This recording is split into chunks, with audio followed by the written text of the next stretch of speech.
Good afternoon, everyone. Sorry, good evening, everyone. I welcome everyone to our 2 weeks FDP that is on frugal innovation and rural entrepreneurship. So, first of all, I'll just brief you about the FDP and the AICT requirement.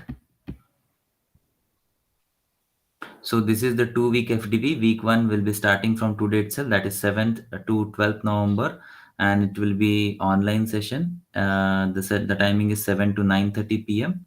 Week two, it's an offline session that is followed by online, that is from 14 to 18 November 2022, and the timing would be from 10 a.m. to 5 p.m.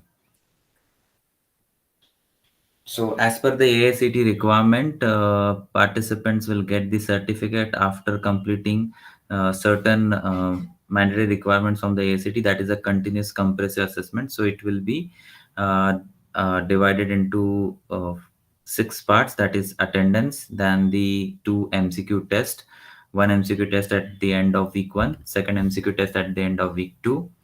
Then there is an article submission at the end of FDP that would be on the per team basis. Then there is an industrial visit we have planned on 16th of November. And then there is an report has to be submitted on that field visit. And there is an reflection journal submission at the end of FDP. So after completing all this checkpoints or milestone, you'll get the certificate. So this is as per the AICT requirement. So once again, I'll welcome everyone to our 2 weeks FDP on frugal innovation and rural entrepreneurship. So let me introduce today's guest. He is Dr. Puneet Saurabh, a doctorate in entrepreneurship from IIT Kharagpur. Is presently serving in Nirma University with the Institute of Management in the capacity of assistant professor. He has been a research fellow of Department of Scientific and Industrial Research and has handled key innovation funding and commercialization program, along with being part of setting up business incubators and entrepreneurship schools in the past. His area of teaching and research includes entrepreneurship development, innovation management, family business practices, geopolitics, sustainable tourism, and healthcare research. He also contributes articles on strategic and geographical affairs for Nikkei Asian Review, US Naval Institute, Defense News, Taiwan News, and other defense and strategic journals. He and his team has won the coveted Global Academic Cup, a worldwide business plan competition held at Nokia City in 2010, based on healthcare delivery project. He is also on the editorial board of various management review journal. So I welcome Puneet sir to to our the FDP and accepted our invitation as a resource person. Thank you, sir. I'll not take much time between you and the participants. So over to you, sir. Thank you, Pritamji. I wish I could see each one of you because in my class it is mandatory to switch on the cameras. So, because I feel that it is important that as much as I am making myself available to you, you should also make sure that you are available during the class. So, how do I know that you are available in the class? Is making sure that you have your videos switched on. I could actually see Mr. Shravan, Mr. Pritam. Thank you for switching on the video. Vishakha, thank you. May I request everyone to please kindly switch on your videos so that we can have a better interaction, because otherwise we are not going to gain much, right? So now I have been introduced by Mr. Pritam. Thank you so much. I'll tell you how we are going to move forward with the session. We have been told that we are going to have 50-minute session, the first 50 minutes, and after that we are going to give you a break of 5 to 10 minutes. And after that we are going to again have a 50-minute session. And then we can have a Q&A. I thought that we can do some sort of maybe we can change our model a bit. We can have a one hour sort of interaction with you.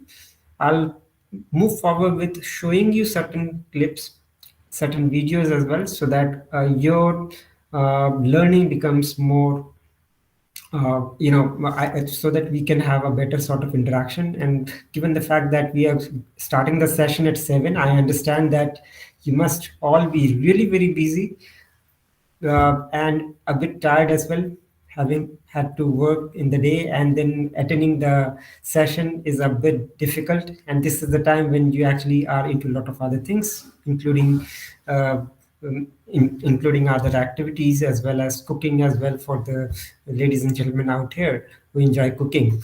But having said that, let me tell you that it is, of course, I am really happy that you have invited me to deliver the session. And this is something that I really love. I really love this because it is not just that innovation has been, or entrepreneurship, something that I came to know about only during my research, but also because somewhere I felt that this was something that I was already doing it at different ways, in different ways. During the school time also, we're doing things which was very much connected to innovation. And when we got into IIT, of course, I got into IIT, then the dimensions, of course, I could see newer dimensions to it. And secondly, the problems were very much connected to research. But initially, when I got into IIT, I did not have any idea about what I was planning to do. And that's exactly something that probably all of you, many of you are researchers as well, many of you are professors, you must have completed your PhD. So when you are into the field of research, initially you have no idea what you are planning to do. And that was exactly the problem that I was also facing during that time. And I believe I can see a connect with others as well. Am I making sense, uh, Vishaka ji? I can see you. Can I get an introduction from all of you? Mr. Shravan, Neeta ji, Nitin ji, Vandana, Madam, Dr. Shamal, and all of you. Can I have a short introduction? Can you introduce yourself so that I can know all of you? Hello, I am Dr. Shravan Chandak from Ramdeva College of Engineering and Management. Marketing is my specialization. Thank you. Good evening. I am Dr. Neeta Shah. I am a professor at the Department of Management Technology. Thank you, Neeta ma'am. Working with Shantiniketan Business School as an assistant professor. Thank you. Very good evening to all Good of you. evening, sir. I'm Dr. Shamal Rikar. I'm assistant professor at Dr. Punjabrao Deshmukh Institute of Management Technology and Research, Nagpur. Thank you, Dr. Shamal. Vishaka ji.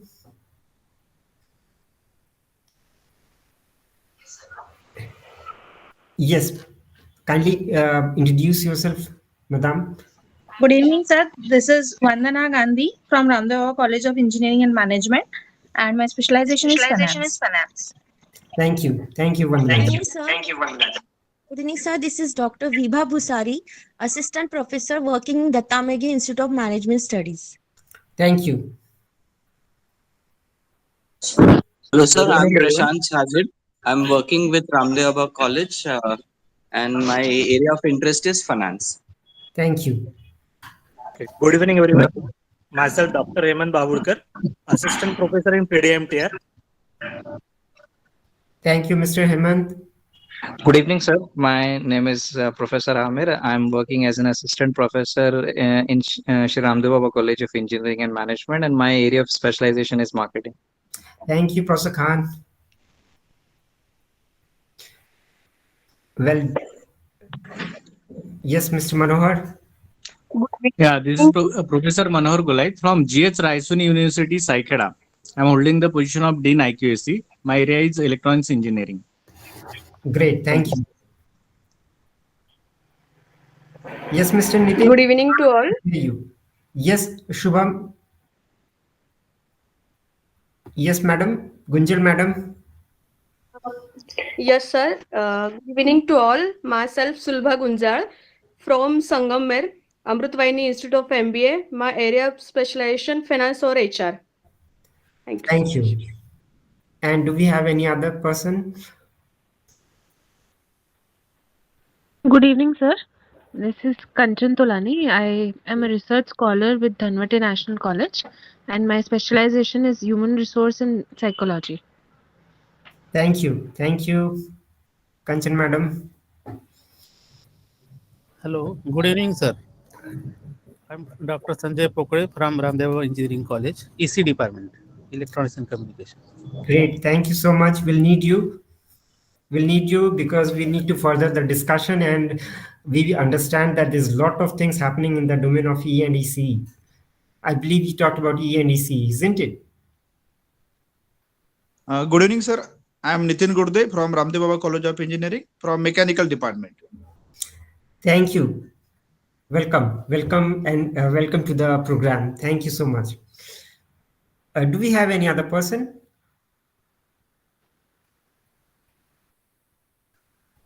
So now I believe we can begin because I have got some fair idea about what what our colleagues are. I believe all of them are on the same page. Let us begin with the session. Now, I have to give you some sort of background and some sort of connect with entrepreneurship, why we are doing it, why we are talking about innovation at this point of time. Well, we know that this is very much important for us. And secondly, we also understand that this is also the engine of growth. But we also need to talk about things that have happened in the past. Well, we've heard about the Black Swan event. What is the Black Swan event? Anyone having some sort of idea about what a Black Swan event is? An event which has happened kind of first time in itself, which no one have believed could happen. Right. Like COVID. Okay, great. Of course, we understand that entrepreneurship, innovation, from that perspective, we'll talk about it later. But what is the context since the recent years? We also understand that things have, or the ecosystem has changed. Things have happened, few things have happened. And some of these we talk about. The Black Swan event is basically something that was unpredicted, not predicted by either institutions or by individuals, and something happened. Now, even the Russia-Ukraine crisis, no one predicted that the COVID would end up and then there would be another problem, the Russia-Ukraine war. And we still do not know whether this war is going to move, extend itself for another 1 year, 2 years, 3 years, or is going to end in another, in 2 weeks' time. So basically, there is a lot of curiosity among different stakeholders on because there's a lot of there's a lot of things at risk or at stake for different stakeholders also.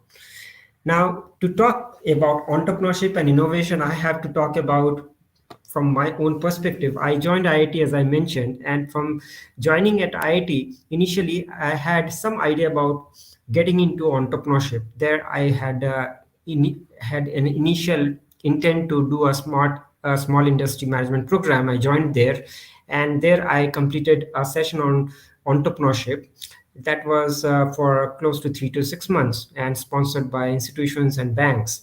But then I felt that I need to move forward, and probably research is something that I really need to work upon, because innovation and entrepreneurship is something that is going to be really important in the days to come.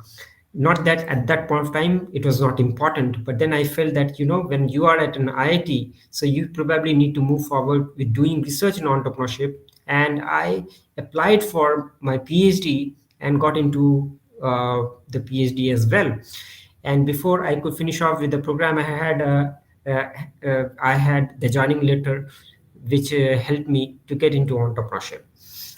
But like any other student, I was also perplexed. There was a lot of confusion within me, as to what I was planning to do in entrepreneurship and what the problems were, what are the research problems. And I believe many of the people out here we talk about, they all have certain things in their mind about whether they're supposed to, what subject they're supposed to choose, what are the topics that they're supposed to work upon, what are going to be the research problems. My problems at initially for an year, I had no idea about the topic of research that I'm going to pursue. But then I had a very resourceful person in my professor. Now, this person actually came down to India and he was a serial innovator and an entrepreneur, which actually means that he had this habit of uh, doing a lot of innovations. And secondly, he had a very good ability to convert his innovations to startups also, and actually make those, run those startups and then sell those startups and earn a lot of money. So he did that close to 6 to 7 times. He was a US citizen, basically an American with a US green card as well. Now he came down to India because he wanted to do something for this country. And he did it because he wanted to come to India because he felt that there's a requirement for India to move forward, especially in the domain of electronics. Well, this is something that probably was at that point of time very, very important. Somewhere the government also felt there was a need for it. Initially, there was a lot of talk about funding electronics or semiconductor-based startups. There was an initial announcement made by Mr. P. Chidambaram, then finance minister, that they are going to pump in some 10,000 to 15,000 crore in semiconductor and electronics-based startups. But I really do not know why that did not materialize. I tried to put this question at the ISBA conference as well, when we had all the DST support staff there, and I couldn't get a very good reply as such, because during the time we had a recession at hand, that is the 2008 2009, and the government was really scurrying for funding. So they did had plans, but somewhere it could not materialize because of funding unavailability. But thankfully we know that things improved, and the government came up with a lot of funding programs also. And the results that you could possibly see is now you have 100 to 110 unicorns coming within a year or two. That shows where we are heading to, which means India is in a very sweet spot. This is exactly what we really need to understand, that we are lucky to be in a country like India. There's a lot of potential. Having said that, the challenges to innovation and entrepreneurship are also immense. I'm talking about the ecosystem. When we talk about the ecosystem, we understand that there are a lot of problems attached to it. I had I would say the opportunity to look at those problems at a very initial level, at a micro level, as well as at a macro level. Because when I joined under a professor who was really eminent with a lot of startups and high-tech startups to his belt, and he was listed in the who's and who, and with 120 crore worth of projects at his disposal, then you are the most privileged person. Now, that didn't end up like 120 crore initially, but the fact that when he came down to India in 2006, he did not have he did not have any funding support. We had to actually work really hard to get that support from the government, and the government obliged, which means the government is willing to help if you have certain plans at your disposal. And we'll talk about the role of the government when we move forward with the slide, but we'll talk about other important stakeholders. When we talk about the other important stakeholders, of course, since you all are in the university setup, we'll talk about the role of the universities. We'll also talk about the role of the industry. And I'll put this question to you. I'm not going to give you the answers, because you are the ones who are going to tell me, okay, these are basically this is how the universities can actually help us, and they have a role to play, or whether they do not have a role to play. We'll be soliciting this questions from you. But without yes, Mr. Hemant, could you please switch off your audio, please? Thank you. I have a small presentation, and I'll try to make it interactive and interesting. I'll have certain small videos and clips as well. We talk about a funding program that I was handling. That was the TPP funding program, the Technopreneur Promotion Program. We wrote a project to the government of India saying that, we really need to help our companies. We really need to help our students at the universities, and we really need to have some sort of support system available. And I'm talking about IIT Kharagpur, which is one of the biggest IIT in our entire IIT system, with some 2,300 acres of land, with some 35 different departments and other 15 different centers. You can think of all those infrastructure support that can be made available, and all of these support systems are available. You could talk about all those departments that you can conceive of, and they were available. So basically, when I'm talking about a place like IIT, you probably had a feeling that everything might be available during that time at that place. No, not quite. In fact, when we joined in, we just had a deliberated science and technology entrepreneurs park. We did not have an entrepreneurship cell. We did not have any resource systems available. And then gradually, we had a initial level of interaction. Me as a research scholar, and my professor who had just come down from America. He has did a very good job at that point of time. He had handled semiconductor fabs in the US. He had designed many of the things, and he had patents as well. But he said that we really need to do something here in this country. So of course, I'm a semiconductor person. What I can do is set up a semiconductor fab, which is something that I really want to, and that would be for research. Now, at that point of time, we did not have a semiconductor research sort of facilities here in India, because they're pretty expensive, very, very expensive rather. For example, for an hour of running a semiconductor research station, that would probably cost you $10,000. I'm talking about a molecular beam epitaxy machine or something, which basically is used for semiconductor research.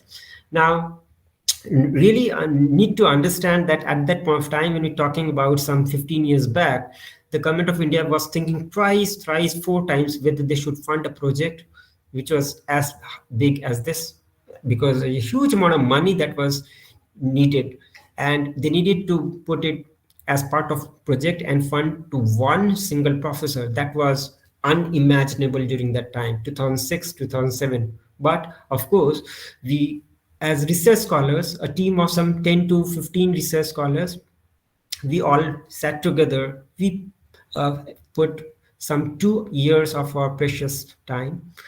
We started writing a lot of research projects and started sending it to the agencies and the Ministry of Science and Technology. We sent proposals to the DIT. We sent proposal to the tree map office. We sent proposals to the DSIR, and lo and behold, we actually got really positive responses from them. So we got all those things that we thought of we would possibly not get.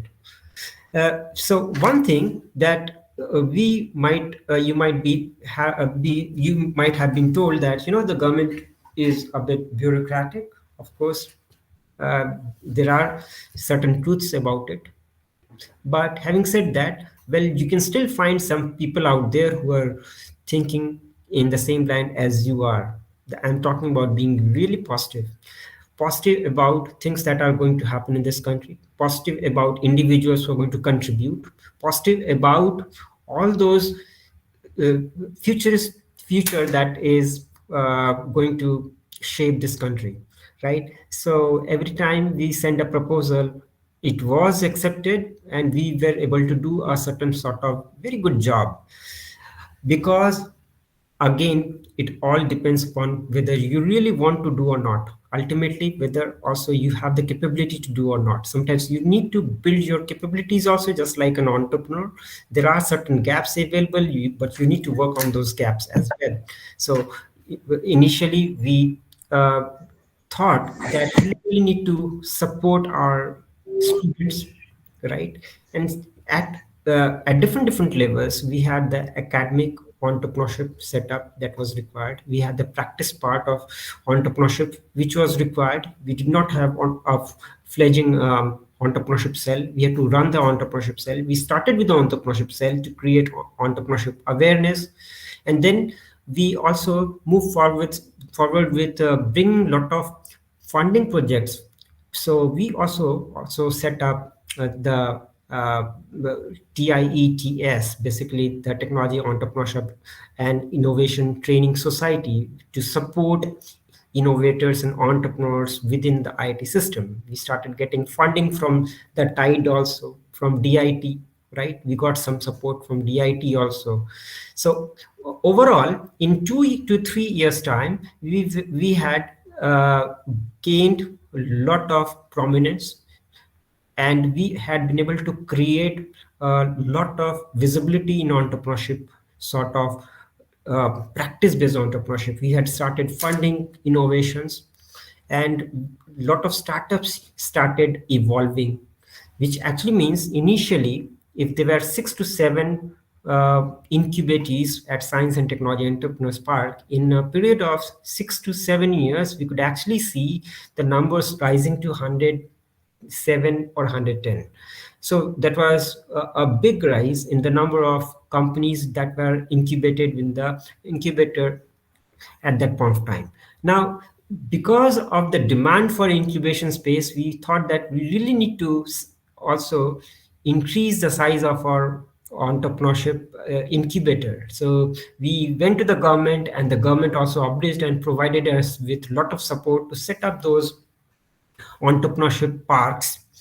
Then we felt that probably while we are working on the practice part of entrepreneurship, there has to be a connect with the academics. So we went to we started working on a proposal. That proposal was about setting up the School of Entrepreneurship.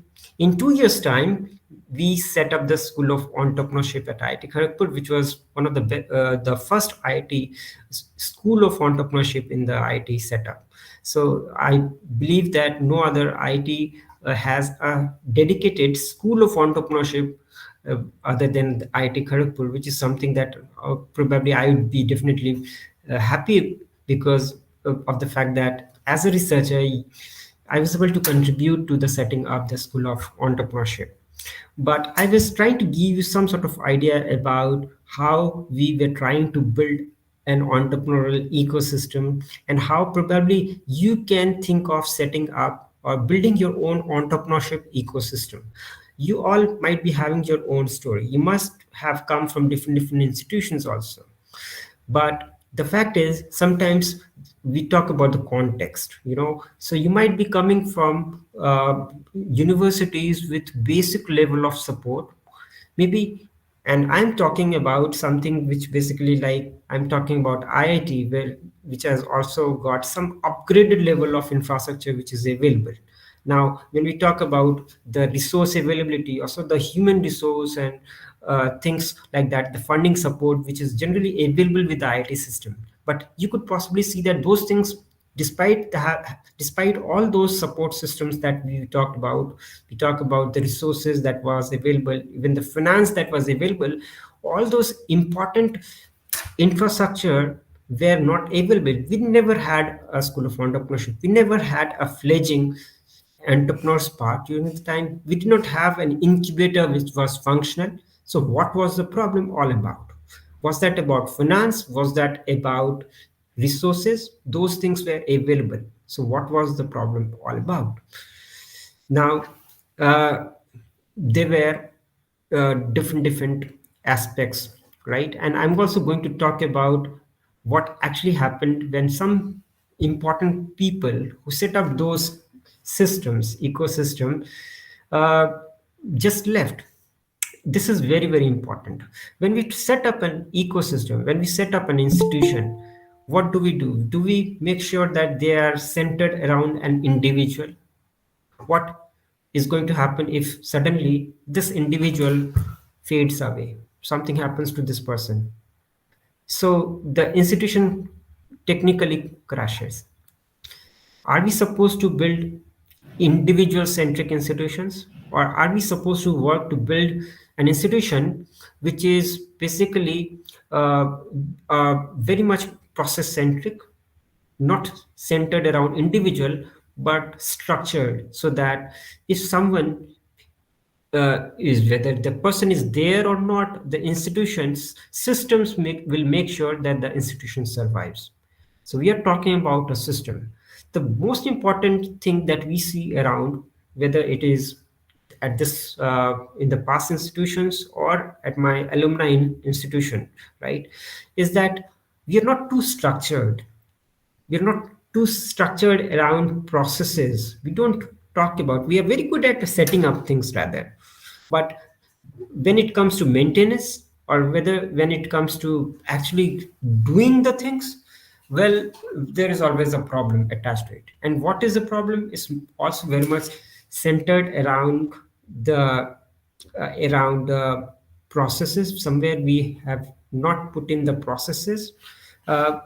Now, let me move forward with the PowerPoint presentation so that I can formally start with the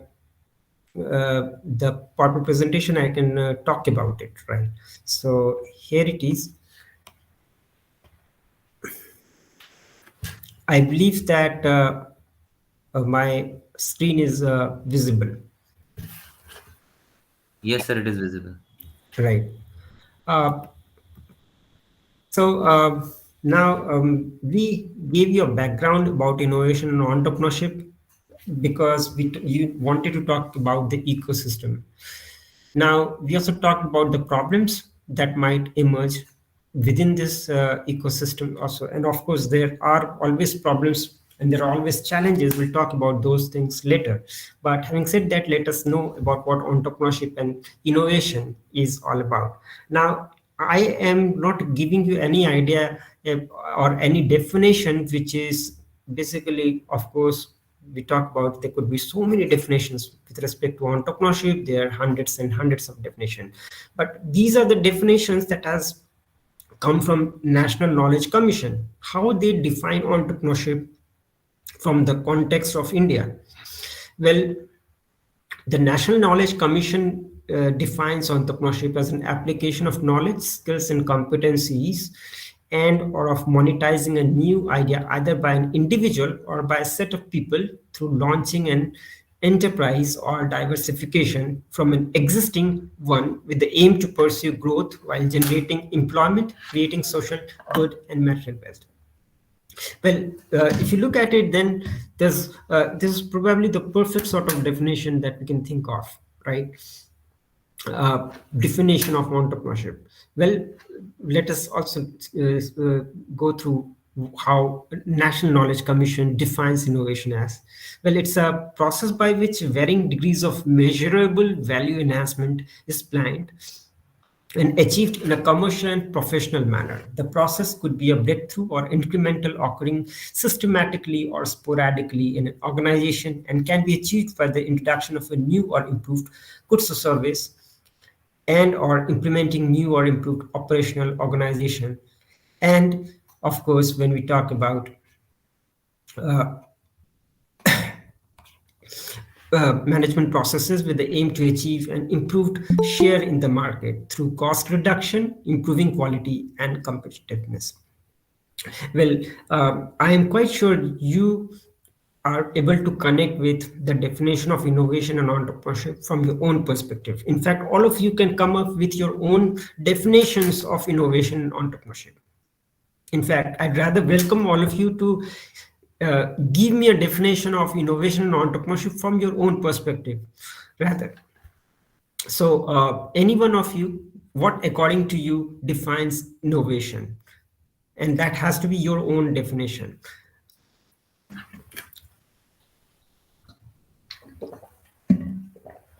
Can I get a definition of innovation from your end?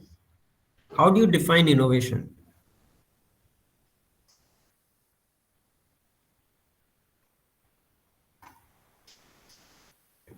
Can I get a different definition of how you define innovation and entrepreneurship?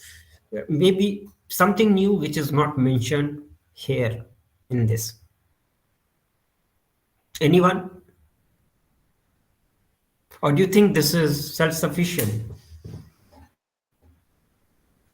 Do you think there's something more to be added?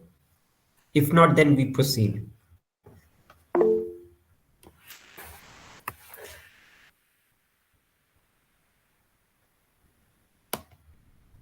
Okay. Do you see any connect between innovation, entrepreneurship, and economic growth? Anyone? How do you see innovation, entrepreneurship, and economic growth? Do you see any connect? Can I get some responses?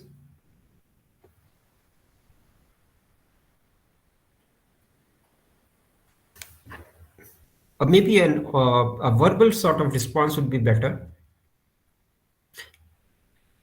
How do you see innovation, entrepreneurship, and economic growth? Are they connected or disconnected? Is there any relationship between them? Can I get a response from all of you?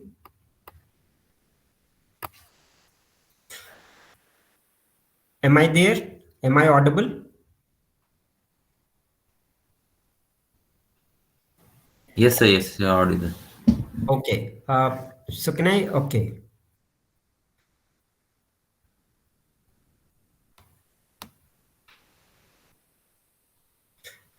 Okay.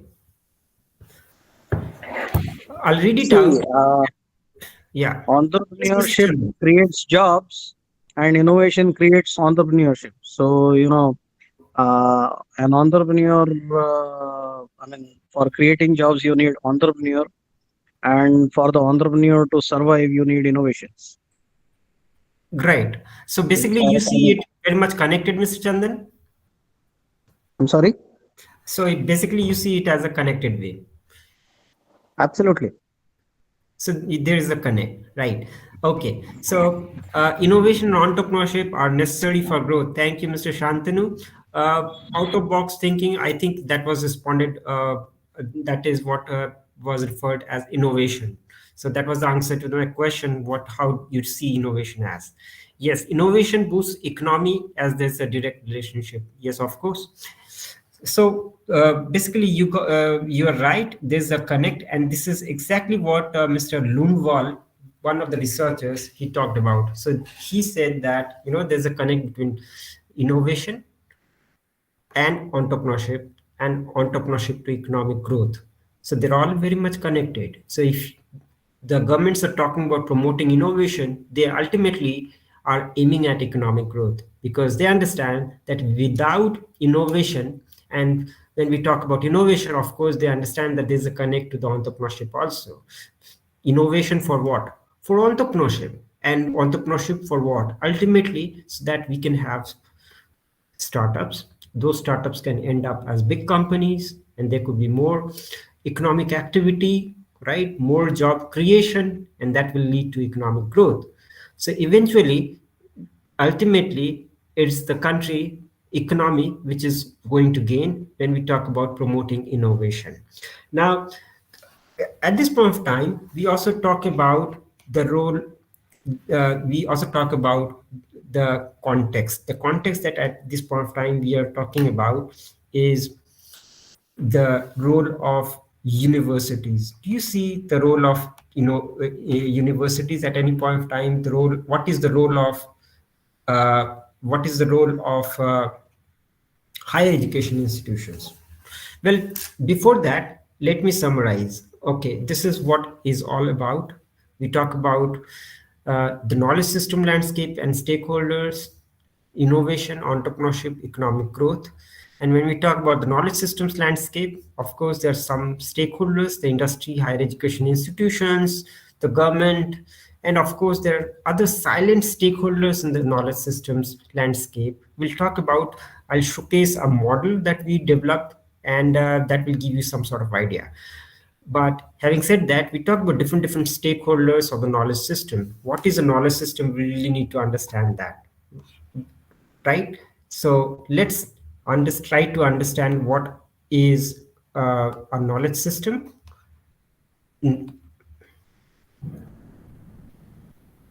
So when we talk about knowledge systems, is basically uh, uh, we talk about the perspective of knowledge creation, maintenance, and dissemination. All of these as part of the system. And when we talk about knowledge system, somewhere the innovation is very much an integral part of it. And within this knowledge system, you can see that innovation plays a very important part, right? And then when we talk about innovation, of course, and entrepreneurship, do you see any role of universities? I believe this is a question that comes to my mind. Can I put this question to you? Whether you see a role of universities, what is the role of universities that you perceive in promoting innovation and entrepreneurship? What are the roles? Can we expect some responses from your end? Because you are all part of the university setup also.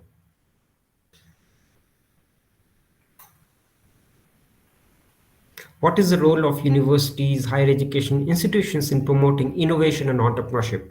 What roles do you perceive that the higher education institutions and universities basically have to promote innovation and entrepreneurship?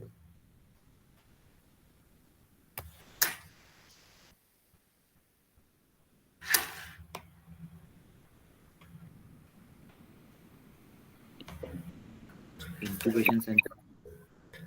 Well, incubation center, yes, that's a model that has been followed by most of the countries at this point of time. It all started with the Silicon Valley. You know how it all evolved, and then we tried to replicate it as well. But we are a different sort of uh, country as such. So, do you think we need to follow a different sort of model, or do you think that a model that has been evolved, or the model that is right now working in different contexts in different parts of the globe can be imitated here in India? Do you see any difference in how we need to move forward with the way things happen at different places and outside, when we talk about Europe, America, or we talk about China? Do you see any difference in the way things happen here in India or in the US from that perspective? Do you see that we need to follow the same model? Sir, in other countries, actually, in our system, we just help them out or just to guide them. But in other countries, they adopt their particular project. Like I can say that they are particularly incubating to a particular student. Right. Great. So basically, what you are saying is there could be a difference, a perceived difference in the way things happen outside and things happen here in India. Yeah, in terms of the adoption of the particular project, in terms of the finance, in terms of other technical assistant, but what in our system that we just supporting them for a quite guidance or quite finance, like that we are doing only things. Right. So it's basically what you see is a long-term commitment to innovation and entrepreneurship that happens outside, but that is right now not available in India. Is that what you want to say? Yes, sir. Okay. So that is something that you talk about, a particular problem, one of the challenges to ensuring that sustainability happens, right? Sustainability of an idea. When we talk about not just the idea, but the fructification of the idea. And then we talk about, when we talk about the fructification, is actually the commercialization, right? So till the commercialization, from the very ideation, there has to be some sort of support system that is available. Now, what role the universities can play? That was the question that I put forward to you. Now, you know, uh, of course, I wanted you to answer that question because you are at the best place. You are at the universities. What is the support system that is available within the universities or higher education institutions, which is not available outside, due to which you can think of setting up or promoting innovation within the universities rather than outside? What is it that is available within the universities that is not available or accessible outside? Can I get some responses? Mr. Nitin, are you there? What is it that is available here within the universities which is not available outside? Why do you think higher education institutions or universities are best suited or placed? Fresh talent. Fresh Yes, sir. talent. Yes, Mr. Chandan. Fresh talent. Fresh talent, yes. The resources. When you talk In about addition, I may add that availability of the guidance then laboratories, library, then the brand name of the institute can perfect. also help. Well, great. Thank you so much. That is the type of response. Basically, when we look at a university setup, you're looking at an entire system consisting of professors. You see an infrastructure support, and in many ways, much of it is available at a much lower cost than what you see around outside. Secondly, who are the people who are actually thinking of innovating? You have to look at those age bracket and all these. When we talk about the young people, with bubbling with a lot of energy, with a lot of ideas, there are the people for whom we are talking about. This is the best place to be, the universities. Why is it supposed to be the best place for uh, university, for students who we think that they're the prospective innovators and entrepreneurs? And why universities should start leveraging uh, the availability of intelligent students, the students, because some way you really need to understand that Stanford, we talk about Stanford University, you talk about big universities outside in the US. You might be wondering, but they actually get a lot of support from their successful alumni. Initially, the universities are provided them with all the support system initially, with all the availability of resources and at a much cheaper cost. For example, if suppose I am able to get a project of 2 lakh rupees from the government and I'm a student here, so what is it that I'm actually going to get with that funding? Well, probably if I'm going to have 2 lakh rupees outside, that's a very minuscule amount of money to do some research, but within the university that will still count. That will still count because you are in the hostel. The most important thing is the internet that is available to you, provided by the university. Secondly, you have resources in your colleagues, your friends who are also bubbling with ideas. You can talk to them. So the students, the resources, and the key future employees, the shareholders, all of them are available at the same place. And that's not a surprise that many of the startups emerge from universities, because the ideas get fructified and then they also get validated within the university support, within the university setup. But sometimes you also see that many of those people actually had to come out of the universities. Uh, well, that is because some way they were so convinced that this university would probably, being there in the university would not mean much, because that is the time when they need to go out and go to the market, right? Because now is the time that probably the setting up the shop is more important than concentrating and focusing on the education, because they see something, a eureka moment has come where they see that they are going to be immensely successful and they don't want to lose that moment. And probably that's one of the reasons that many of them actually had to leave, not because they did not they did not want to leave for any other reason, of course, because they felt that that was the time to start now. Because if they missed that time, they would miss the opportunity. Now, that is something that I really need to tell you, that the role of the universities and the higher education institution doesn't stop there.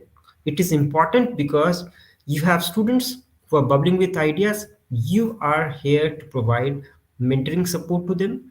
You can help them out with lot of idea generation, with making sure that there is some sort of discussion on entrepreneurial ideas.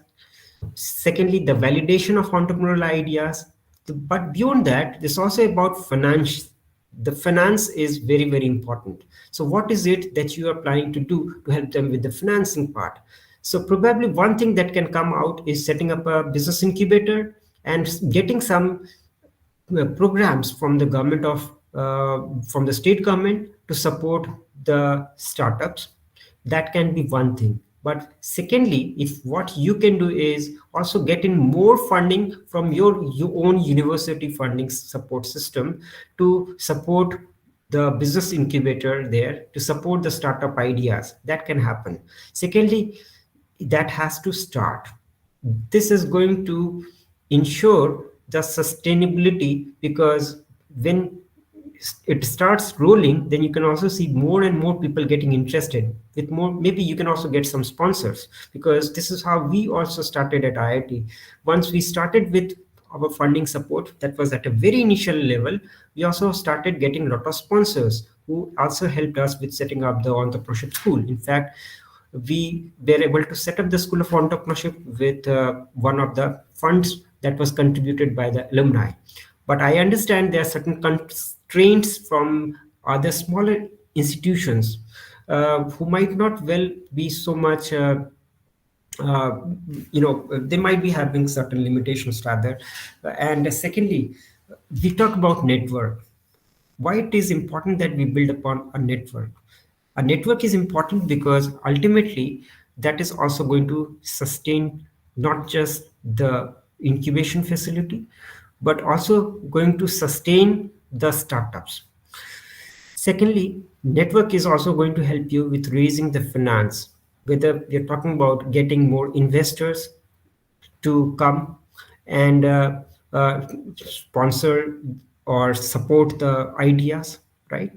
In fact, I'll say that it's not about supporting the idea. It's basically like somewhere connecting with the ideas, because they're going to win if they start investing early in those startups. And somewhere the way you really need to connect with the venture capitalists is important. Now, I see venture capitalists at different levels. Initially, it could also be government, could be also a venture capitalist, because they come up with grants. The programs we talked about, they were all funded by the government, right? So that is to the tune of 15, 20, 30, 50, 60 lakhs. So the program that I used to handle, we used to fund innovations to the tune of 60 lakh rupees, and that came as grants. So initially it was 15 lakh, and then it was another 45 lakh rupees that was for commercialization.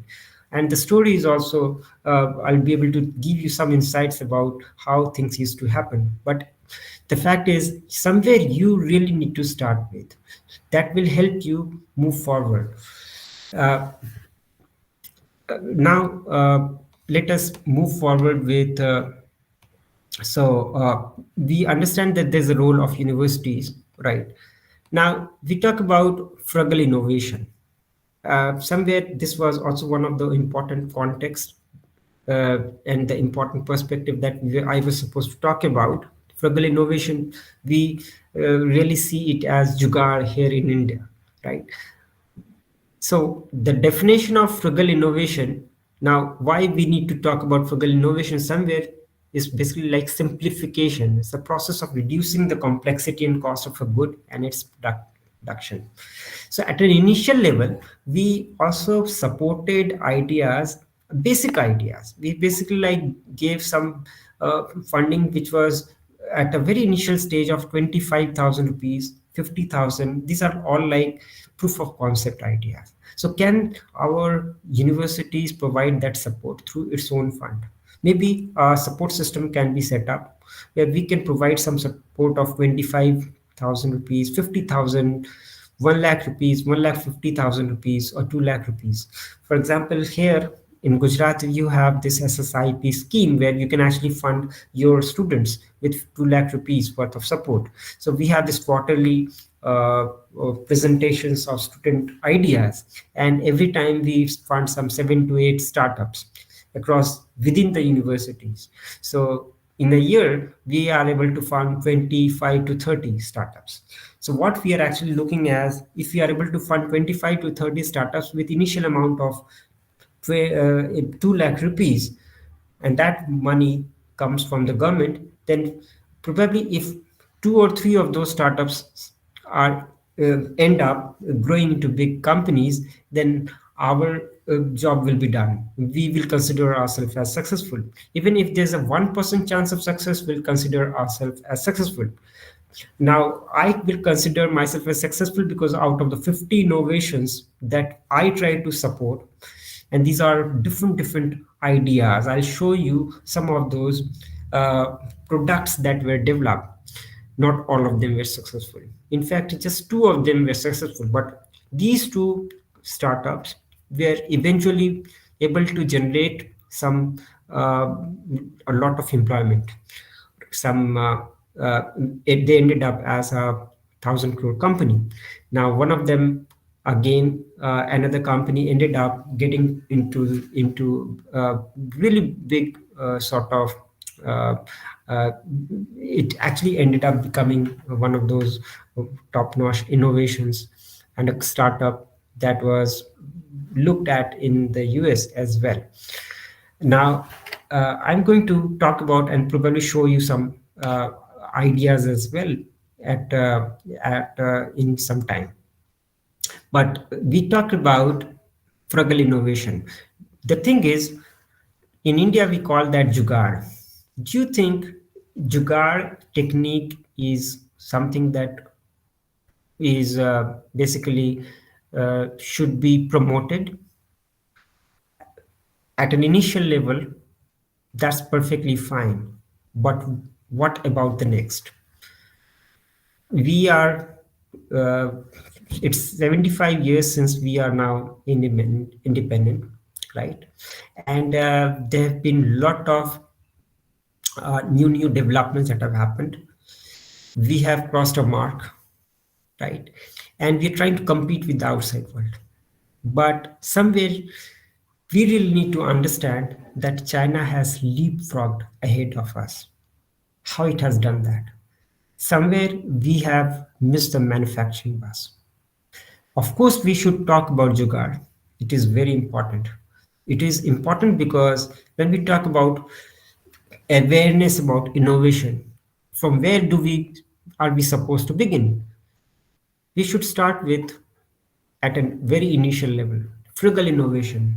That is inexpensive, right?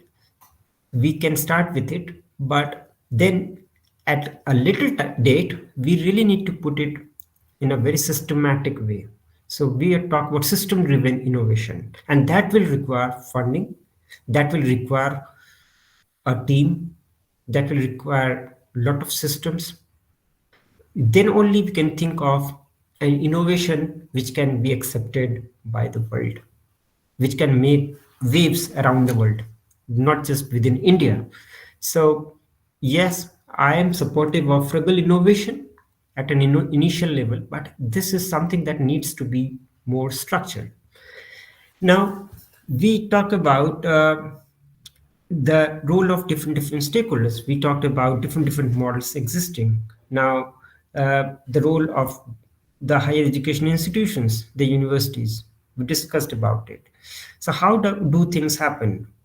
How do they happen here differently? Are we supposed to just accept the model that exists outside? Somewhere in China, you see that the state is very powerful. They dominate the decision making. When we talk about government industry academia, if the government is very, very powerful, they decide how the business is conducted, then that's the Chinese model. But does the Chinese model going to fit with the Indian model? Should we accept the Chinese model? That is the question. Again, when we talk about the US, where the industry is really, really strong enough, and somewhere they're more powerful and overwhelm the government also. And they have a very important role with the academia. The industry academia linkage is very, very strong, right? And Europe, of course, we see that they have this Erasmus and different other setups where the the government is there at a different level, and the industry academia alliance is also there. But the functionalities and the way they function differs because of the context. Because if you look at how the Europe functions, it's a developed ecosystem, it's a developed market. China is a completely different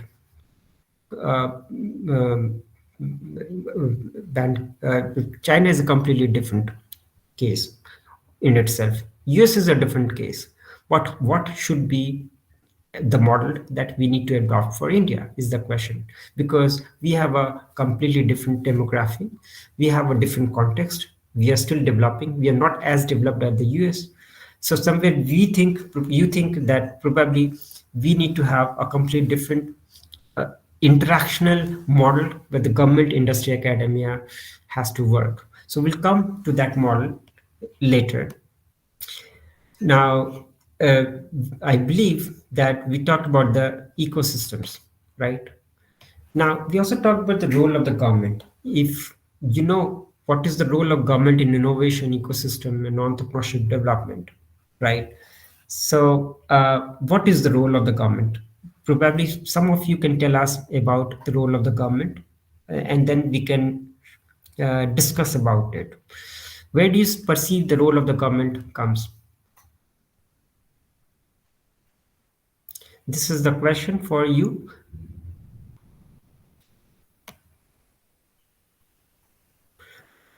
What do you perceive the role of the government?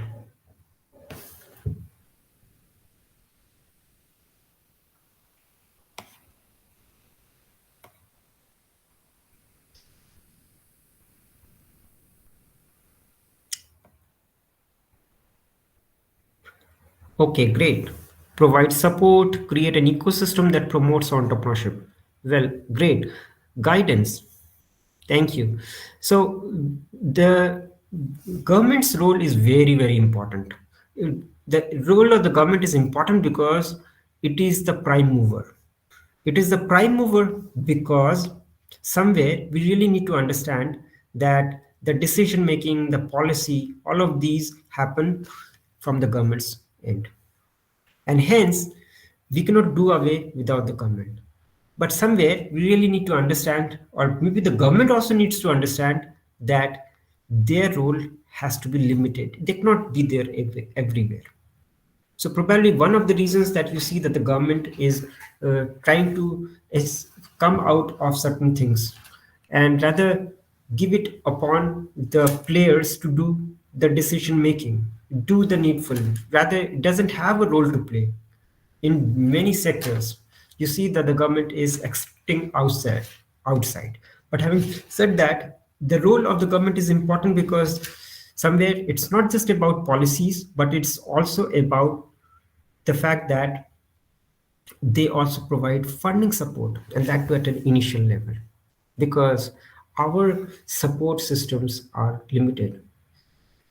So if suppose you really need to get some sort of funding support for your own startups, where can you go? Well, the government will provide you with some sort of support, whether it is as a research grant or whether it is to transform the ideas. So here, if those supports from the governments do not come, what is it going to happen? So you can of course see that here I have showcased you with a picture. the stakeholder role to tide over the valley of death. This is the valley of death. If the government's support in the form of a bridge, in the form of capital doesn't come, then the ideas are going to dry up because they're not going to get any support unless the universities start thinking it in a more proactive way. How can universities become more proactive? By building the bridge.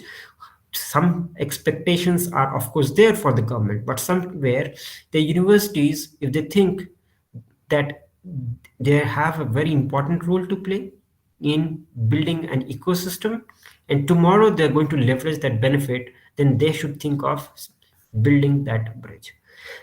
But having said that, it also needs some sort of sponsors, and who and from where the sponsors are going to come. Probably they're going to come from the industry. Probably we need to go and tell them that, hey, you need to help our incubators. And once you do that, you'll have a role to play. I'll come to that about how we had a lab, the AVLSI lab at IIT Kharagpur. Now, what we actually did is we will show you that model. But initially, we had a lot of ideas, and these were in the domain of high technology. We wanted to utilize those ideas, and we wanted funding support also, and we wanted some sort of help from the industries. And when we approached the industries, they said, what is it at stake for us? What do we get out of it? So we said, when we set up the AVLSI lab, there'll be joint IPs that can be utilized or accessed by all those contributing organizations. So the researchers are, of course, ours. The research topics will be given by you, the industries. They're going to work on research, on project-based research, and then the patents that might come will go to you because you are sponsoring their education. And of course, some of it will also, a part of it will be owned by the institution also. So joint patent ownership by industries as well as the academia. So where does the role of the government come in is the question. Well, when we talk about a government institution, a government funded institution like IIT, well, the government is of course able, but it is not interfering, rather it is supporting. So what we actually expect from the government is a supporting role to come and not an obstructing role to come, so that ecosystem may work out, right? So we need to create an ecosystem. If we really need to create an ecosystem, so the three important stakeholders, the government, the industry, and the academia really need to work together in harmony. But what is the feedback? Suppose if I put this question to you about the feedback of your working with the government agencies with innovation-based projects, can I get some responses from you? You must have worked with some government agencies. What is the feedback that you have from your end with respect to working with government agencies? Can I get some responses? Mr. Chandan, Mr. Pritam, Mr. Snehal Madam.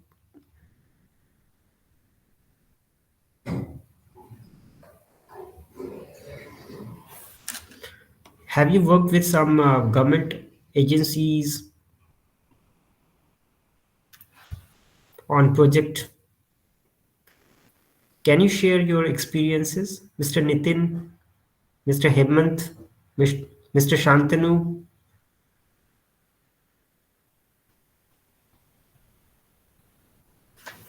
Well, if you put this question to me rather, then I have a different take. Of course, initially I also mentioned that when it comes to funding support, those supports are provided, but it is not just about providing money and then let it go. It also needs a lot of support to come at every point of time. Now, when you see that the funding has come, The initial funding will come probably as installment, but after that, the funds may actually dry up. That is where the problems emerge.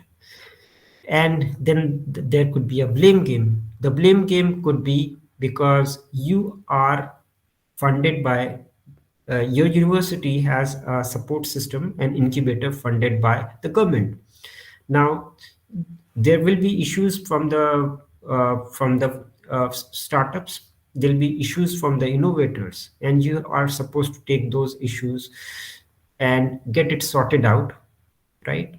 You're supposed to talk to the government. You're also supposed to talk to the administration. There could be issues within the administration about how things are going to happen with respect to, for example, maybe there could be some innovators who might require some sort of support to work in the lab. That lab support may not be forthcoming, and you may actually get a lot of pressure from the government because that was probably committed that you're supposed to provide those support systems. Now there could be many sort of problems that might emerge. Now in that case, if you again go back to the government, they will say that, you know what, we have provided some sort of uh, we have been able to provide you with funding, but somewhere there's an issue with the management. Now sometimes it may also happen that you may go to the government may not even listen to you, and somewhere they don't even talk to you. Sometimes it happens that you are trying to approach them, trying to connect with them, trying to call them, they'll not pick up the call. Somewhere they will be telling you that the funding will come, is going to take some time, and you're waiting for sometimes, then sometimes will end up as 6 months and then 1 year, and the fund is still not coming. What is going to happen? Well, you're going to get a lot of pressure from the startups and the incubators, and you are going to be blamed. That is a problem. That, these are some of the problems that I probably will tell you based on my experiences. So basically there will be a divorce sort of relationship between the industry, government, and the university setup, and that is something, a challenge that needs to be overcome. uh, well, I am supposed to give you a break for 5 minutes or 10 minutes. Mr. Pritam, please let me know. Am I supposed to give a break of 5 minutes or 10 minutes? Yes, sir. You can give a break of 10 minutes. Okay, so let me give a break of rather 8 minutes. Let me get back to you in uh, at 8:30, and then we'll start with it, and we'll try to showcase the certain videos. We are close to finishing off with the presentation. Then we'll start connecting with some of the videos. I'll try to showcase some of the videos to you, and we'll solicit some responses from you, right? Sure. Request participant to get back by 8:30. Thank you.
Well, let's begin our discussion. So I was talking about the various stakeholders and the roles, and we're talking about the challenges and the problems that the interaction, when we set up an interaction, we set up a business incubator, we are in collaboration with the government, we have some support coming from different quarters, right? But what could be the problems that we might face? Well, the problems, as we discussed about it, some of these problems that we started facing based on my experiences, I'm going to tell this to you, we discussed about it, that they may come from different quarters or at different levels. From your own perspective, I really wanted to know what your problems were when you started working with the government, because my problems were completely different, because I was handling things at different levels. I was handling business incubators, and there we had a different stakeholders.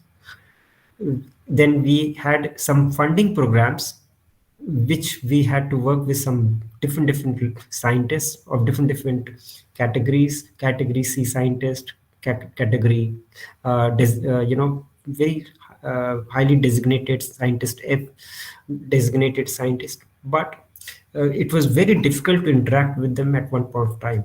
Secondly, we had a lot of meetings that used to happen, and the fundings used to come in trenches. Sometimes the most important thing that we used to find, the major problem was that the fundings used to dry up, and sometimes most of the startups used to get so frustrated that they left their ideas in between and leave. Now used to get pressure from the government agencies, because now that you had committed to support, and the startups have left, and then government will come and they will tell you that somewhere this idea is going to be left behind. Who is going to take over the idea? So maybe what can happen is one of the professors of the students has to come to the rescue of the student. And now they started creating a system where every time a student comes up with funding, so you have to have another emergency system available, where you have to have a backup plan. And what is the backup plan? You need to have the name of the professor there at the back, so that he's able to finish off the project. Now this is something that was not thought of, but then because of the problems that started emerging, and somewhere the problems started emerging from different stakeholders, we were partly to be blamed, but partly the blame was also coming from the government, because the funding was not coming on time. Now the funding also did not come on time because also of the fact that innovators were not producing the documents, or were not there were certain parameters on which the funding was to be given. They did not meet those parameters. Now when you don't meet the parameters and then you're expecting funding, that's again a completely different sort of ball game, and you just can't blame the government for that. But to summarize it, the problems can come from the government, the problems can come from within your own administration, your own setup, because the infrastructure support might not be available during that time. So what we see is somewhere we need to find out a way. Now, let me go back to the screen. Right. And we're talking about the stakeholders' role to tide over the valley of death. And from our discussion, we came to know that the role of the government is, of course, important, as much as it is important for the university to come to the rescue of innovators and entrepreneurs.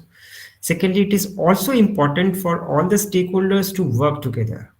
Now, it is not just about universities needing to coming together to work with the government. It's also about the role of the industry. Where is the role of the industry in setting up or in the fructification of the ecosystem? Where do you see a role of the industry? My question to you is, at any point of time, have you approached the industry with some sort of support, and whether you have got the response from them?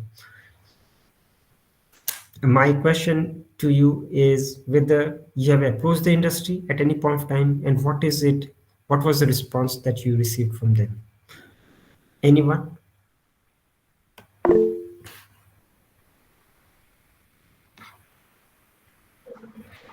Yeah. Yes, sir.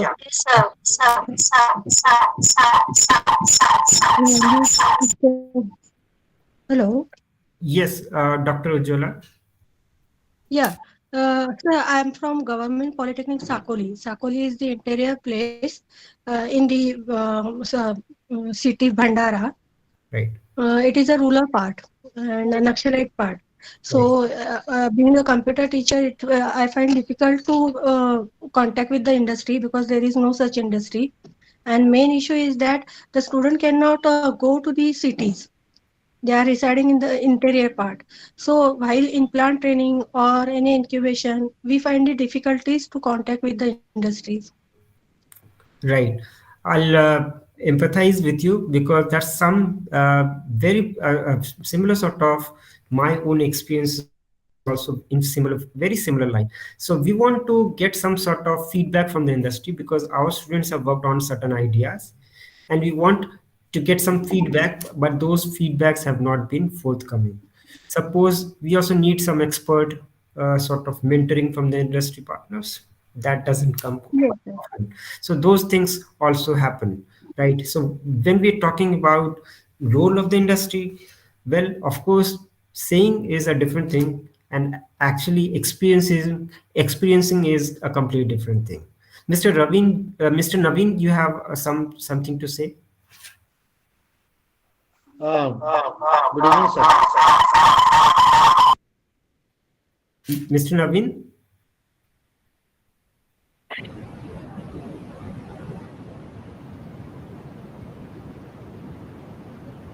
Mr. Naveen, you have raised your hand. Can you please, do you have anything to say? Yes, sir. Okay. I believe there was some issue. I'm not able to hear you, Mr. Naveen. Maybe you can type in the message. Sir, am I audible now? Yes, now you're audible. I think you were connected through two different. Yes, sir. Actually, the network is an issue over here. So I connected with my lap ears along with my mobile phone. Actually, I have started my startup, sir. This is Professor Naveen Rati. Basically, I'm working in business incubator and Right. research and development cell from IMT College of Engineering, Greater Noida. Right.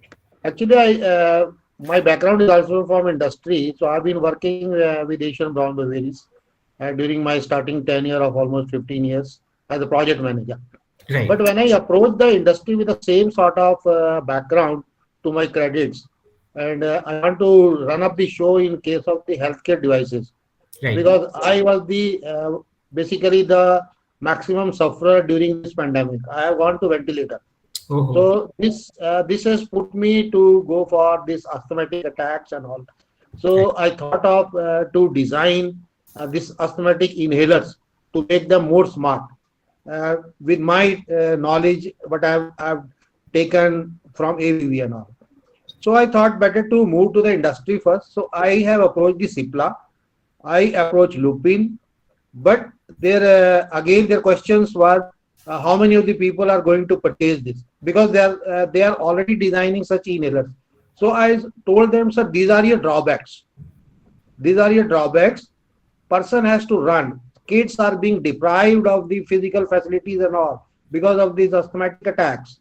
So I thought I am going to provide it with a cloud, and directly I am giving a latest technology. I am designing a ML model so that people can see, you can directly interact with the doctors. Doctors can available 24/7. They are monitoring you, which environment you are living. Because I have got a pet, because that pet also put up more severe attacks to me. So those environmental effects also were being monitored with my. I have designed a prototype also. I showcase them everything over there. But again, the problem was why we should fund you. because I told them I am going to talk with you only when you sign an MOU with me. This technology you're not going to take it over from me. Right. So the main question was why should I fund you, sir? So now I have seen. So I approach this MIT lab in Australia then through the links, and they were very happy when I approached them with such type of idea, and immediately they funded me, sir, and they have given me the resources also. So that is the biggest problem what I see in Indian government psychology when they talk about startups. I've seen Modi ji putting up so many great shows over there, MSMEs and all. I'm residing in Delhi, so MSME people are doing wonderful activities. But when it comes to the real time scenario, big issues are there, sir. So this is something which government has to deal with it. And as far as these ATAL incubations and all, I have seen so many. Now, idea labs have been furnished by the ACT and all. But when my students are approaching there, nobody is there to mentor them. Those ideas are lying like anything over there. So it takes a lot of backdoor activities over there. Why we should fund you out of this much we are going to settle it over here. We are going to work over here. So those limitations are also there. So foundations are too much. The students revert back that in that particular case. So this is the thing which I experienced. Right, So this sir. I want to share. Right. Thank you, Mr. Naveen. In fact, this is exactly what I was also talking about, because I was also managing a business incubator. I was also managing a funding program.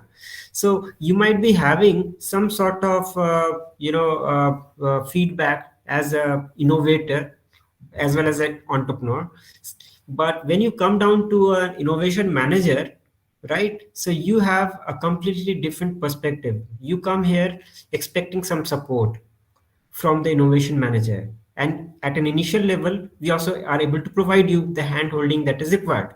We go to the government, we get you the funding, and then we tell you that your project has been approved.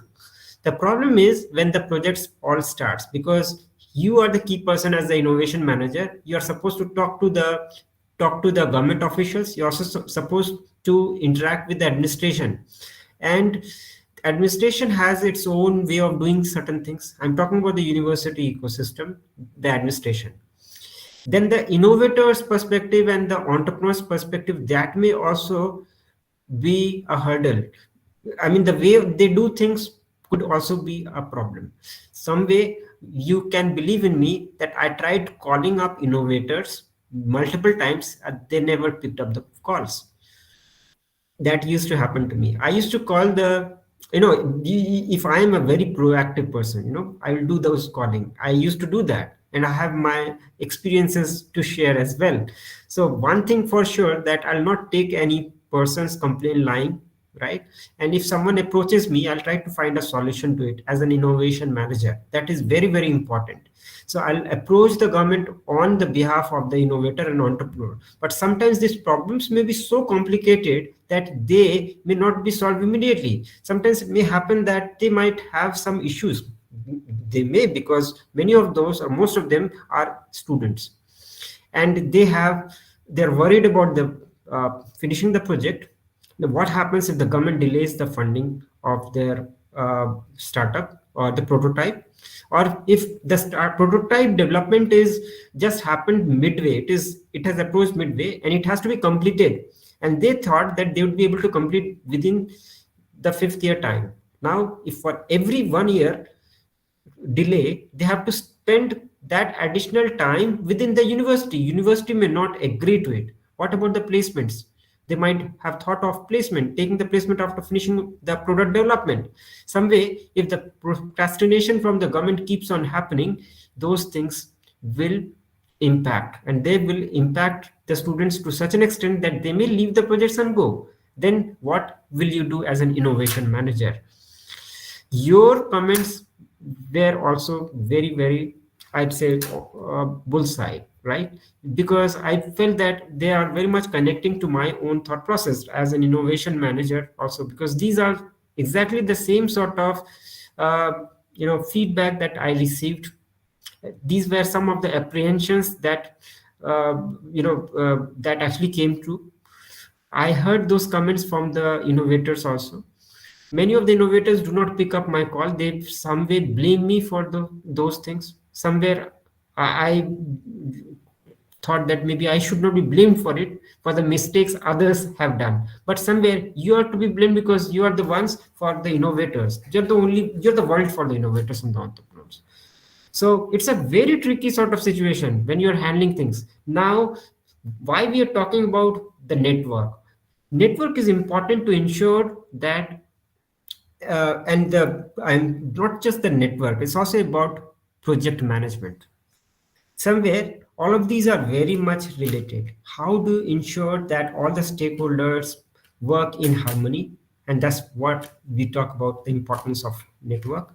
Then secondly, how is it that you're going to ensure that the project management happens in such a way that the timelines are met, the funding processes happen on time, the project initiates and concludes on time. That is something that we really need to understand.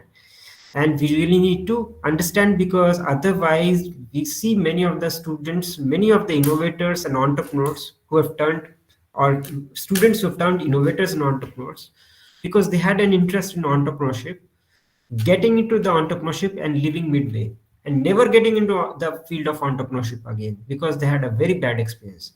And these are some very intelligent people because they had some rich ideas.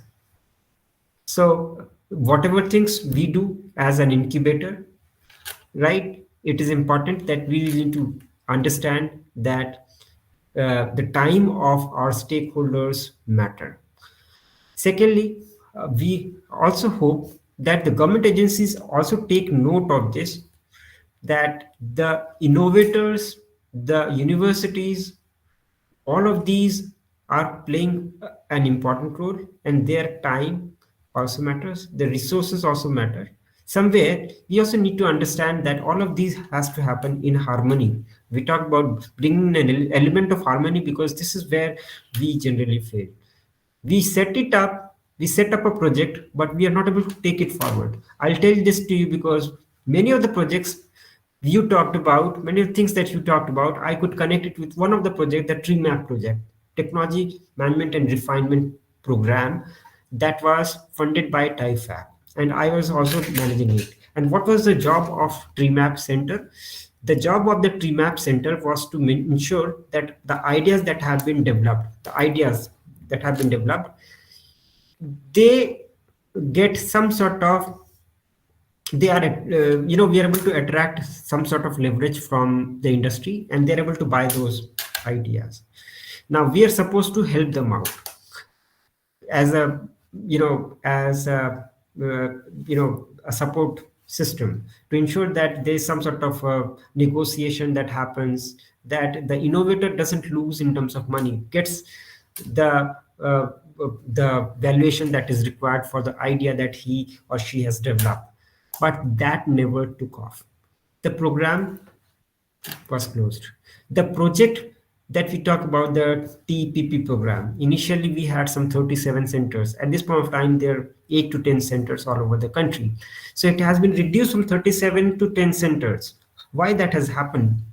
What was the experience of the government? We really need to go and find out from the government as to why they have reduced the number of outreach centers from 37 to 10. Must be some unfavorable sort of experiences. But my experiences were also not quite favorable. And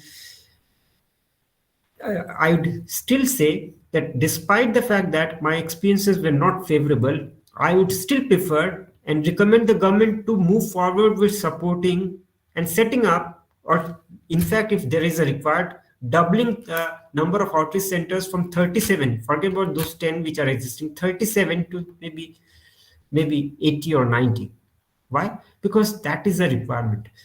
Because every time, so for example, if I am an outreach center, out of 50 innovations, I expect 49 innovations to die down. It is perfectly fine if one innovation is able to come to the center stage. If one is successful, I should be done with it.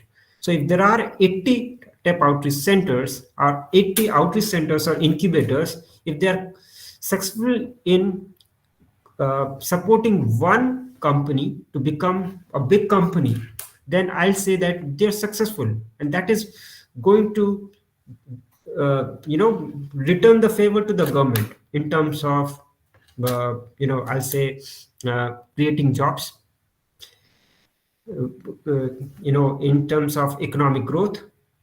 So for every 1 rupee that the every 10 rupee the government has invested, I'd rather say, so they have actually received or maybe 100 rupees in return.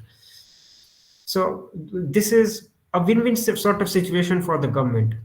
Somewhere the flow of grants from the government cannot stop. It should not stop. The good work has to continue. But the most important thing is the organization, the structure has to be there. The harmony has to be there. How do we do that? Ultimately, it is all about project management. That project management, somewhere we really need to work on. And that too, not just from within the organization perspective at the university level, but from the government level, how that can happen through ERPs, how that can happen through more sensitive interaction with the stakeholders, through some policies, perfectly fine. But somewhere we are missing the line and we need to get back to that line. Now, I will try to look at some other ideas, right, that I really wanted to showcase to you that had been developed, right? But before that, I also wanted to give you some insights about how we can evolve, we can come up to solutions to the problems that we are facing right now. Now, before we leave this PowerPoint presentation, I'll summarize this with the gaps that I had identified while I was working on innovations. That is dearth of personal attachment towards innovation by the innovator, delay in receiving funding support for innovation from stakeholders, absence of adequate funding support for innovation from government agencies, bureaucratic methods to deal with innovation projects, inadequate infrastructure and funding support provided by universities, lack of industry support in funding infrastructure and feedback to innovators. Mr. Naveen talked about the response of the industries. This is what we are talking about. Feedback to the innovators is missing. A connect with the industry is of course not available. Now, inadequate hand-holding, managerial support and motivation provided by stakeholders to innovators and entrepreneurs, and that too from different dimensions, not from just the universities where we are talking about, but the government, but also from the industry. So if you are approaching the faculty members, the innovators, I'm talking about the very own students approaching the faculty members for some sort of mentoring, they're not given the mentoring. So I'll refer them as, this is not right. That is not supposed to happen. Now, similar with respect to the industry, they need to do their job. And when we talk about contributing to the development of the ecosystem, they have a very important role to play.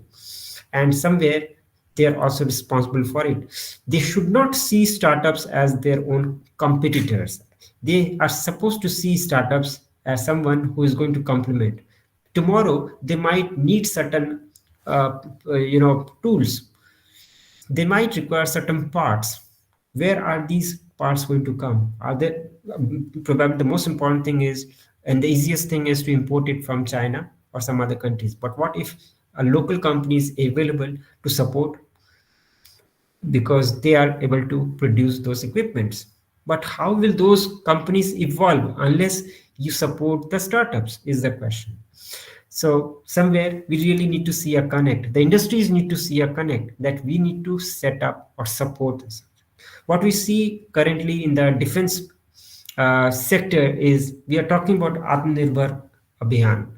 What is Atmanirbhar Abhiyan? That is exactly what we are talking about. Somewhere the government has recognized that instead of putting a lot of money in importing very expensive equipments, we'd rather give that money and invest in our own research so that we can develop those products and we don't have to import and rely on our international partners. Today they are partners, tomorrow they could be competitors. So that idea has actually paid off. I'll tell you why. In the 1960s, we came up with we developed our own aircraft, a fighter aircraft with the name Marut. And after that, there was a gap of 35 years before we could start the Tejas project. Why did that happen?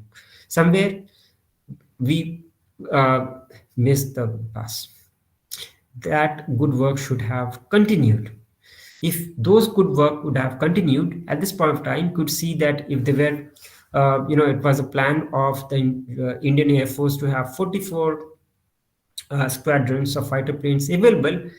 At this point of time, we just have 34, which is a base. It's a national security issue. It's a major issue for the government and for the country. It's a problem for the country because we do not have fighter planes available in case of an eventuality of what if Pakistan and China, both of these countries, suddenly attack India and we don't have any fighter planes. Secondly, the operationalization of those technologies. Suppose you have certain fighter planes in number. You bought Sukhoi 30 MKIs, 300 of those. But what is at any point of time, you cannot expect all these 300 fighter planes to work, right? You cannot fly off all those 300. At any point of time, you'll be having only 50% of the fighter planes ready to take off. So essentially, you'll have just 150 of those fighter planes ready to take off during the case of an eventuality, which means you need to take those things into consideration. Those problems can be solved only when you do things on your own, which means setting up your own ecosystem for defense ecosystem where you make your own fighter planes, your own tanks, your own technologies, so that you don't have to rely on America or Russia. You've been spending a huge amount of money. So now what has actually happened is you can see that we have 3 fighter plane projects, including AMCA, you have the Tejas Mark 1 and Mark 2 projects, and you have the TDBF projects also going on. So basically, you can see all these plans happening. I believe 2035 will be having 3 prototypes of fighter planes available. But technically, we should have started that 20 years back. And Tejas should have been there 15 years back. We were delayed by 15 years. And that is going to cost us. I hope it doesn't cost us. It is actually costing the lives of the fighter plane pilots. Right. Now, we did some sort of research and we tried to factor in where those, what are the most important factors. You can see this red sort of indication that shows the financial support, the importance of financial support. And when we talk about financial support, where does that come? It's the role of the government. So here, I just want to say that the funding support do matter. When we talk about funding support, is the finance, and that comes as grants from the government. Now, we talked about a different model. We tried to summarize that. Let me summarize it to you. This is probably a model that is fit for, I developed this model. This is a model that is basically the education enterprise model, is where you have an optimized role of the government, industry, and academia. You have other important stakeholders, and this is very much for the university sector, a model, triple helix model for the university, where you have innovators and entrepreneurs, you have the faculty members, you have the students and the innovation managers, right? All of these important stakeholders, and somewhere you also see the role of the government, industry, and academia all working in harmony. We call it as the education enterprise model. And with respect to the different stakeholders, who could be those silent stakeholders who could possibly come to our support other than the government, industry, academia? Of course, there are R&D labs. We have the government funding agencies, but beyond that, there are also important stakeholders in terms of venture capitalists. Sometimes the high net worth individuals. For example, what if Ratan Tata, he's an individual, he's an institution in himself. So a single person could possibly drive in the entire ecosystem. that is the role of a high net worth individual. Then you could also have some important role and contribution from the society and other knowledge spaces. Of course, we talk about the media, the culture, those also play a very important role. Sometimes directly, sometimes indirectly. So I drew a model to showcase the role of stakeholders in the innovation ecosystem. So here it is, what could be those optimized role of the stakeholders, government industry linkages, what can you expect? What role that government industry linkages can play in policy making, in funding support for innovators, industry expertise and mentoring, then government support of innovations. We talk about university government linkages. What is it that we can do together, government and the university? Of course, the policy making, hand holding of entrepreneurs, innovators, setting up incubators, running them, and of course, university industry linkages, a lot of things to be done, including joint product development, IP sharing, industry sponsorship, university platform to industry for research, exhibitions, conferences. All of these can be organized with the help of the industry, and industries will have a very important role to play, and they can get their get benefited as well. Now, let me show you some of the products that we were working on. So you can see some of the products that were that came up, that were developed in the outreach center that we were working on. So I had the privilege to ensure I had the opportunity to ensure that these products were developed through interaction with my innovators, entrepreneurs, funding. So you can possibly see many of these products were actually developed, but not all of them ended up as successful products. You can see all of these products developed and they were working models, by the way, but they that doesn't necessarily mean that all of these products actually end up as commercial products. We talked about the role of the Frugal innovations, right? The innovators. Now, what was the funding support for the development of the proof of concept? That was a very small amount of money, 25,000, 50,000, 75,000, right? Can you expect a commercialized sort of product to be evolve from there? Well, in the case of few people, for example, the person who developed the health insoles footwear, right? So that person is still moving forward with his own development of innovative footwear, right, for the disabled and the Divyangs. That company exists. So they are doing things on their own, and initially they had got some sort of support from the the government also.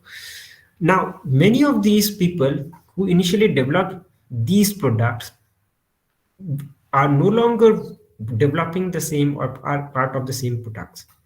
Those products could not finish off, could not see the end of the light, but the entrepreneurs are, though the innovators have turned into entrepreneurs. They're doing things differently, but they're all developed and evolved into entrepreneurs. They're not taking up a government job.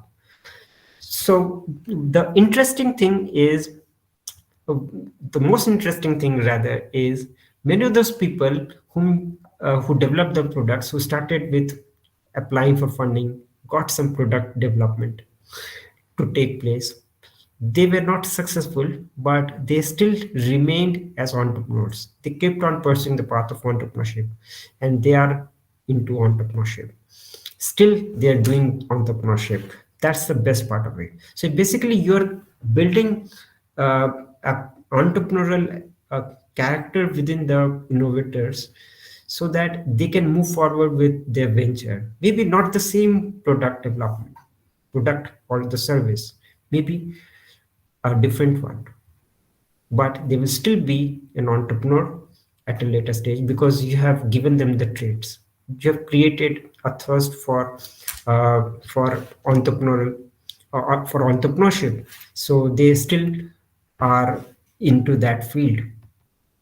Right. So this again, we talk about the P2 Statcom, that is by Shwetang Jain. This is one of those notable successes because now it's a 600 to 700 crore company. So within a 6 to 7 years time, if you start with funding, providing funding of 10 lakh rupees, and that company ends up as a 700 crore company within a period of 10 years, 7 to 10 years, so you have reasonably done a good job. So all the funding, what was the total amount of funding that was, that we provided to these 50 startups or innovators?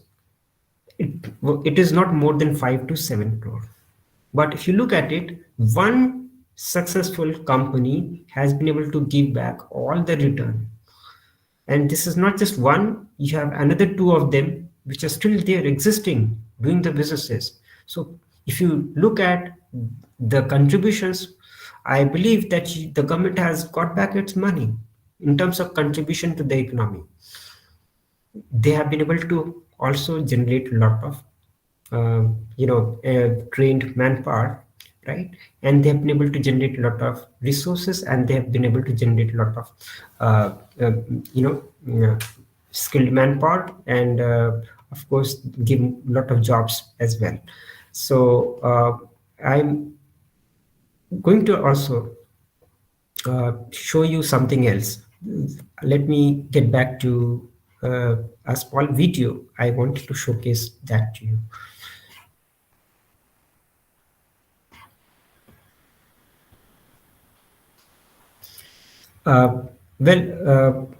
Let me start with the problem, and then we'll get back to the solution. The problem that we are facing at this point of time, we talked about, of course, the COVID. Of course, there's another problem, the Russia-Ukraine war. But there's another problem that we are right now facing, and that is the problem that we see around, we hear about in Delhi, and that is connected to the pollution. So what is the problem all about? Can we find a solution to it? Let me go back and show you something, and then we can see whether that connects with you or not. So there's a small video that I want to show to you, and I hope you are able to connect yourself with the problem.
नीला आसमान, हरे भरे मैदानों में खेलते बच्चे, पहली बारिश का romance,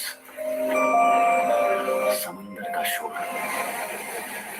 हर जगह पानी ही पानी और खुली हवा में सांस लेने के लिए ऑक्सीजन। कई साल पहले हमारी दुनिया यानी अर्थ कुछ ऐसे हुआ करती थी।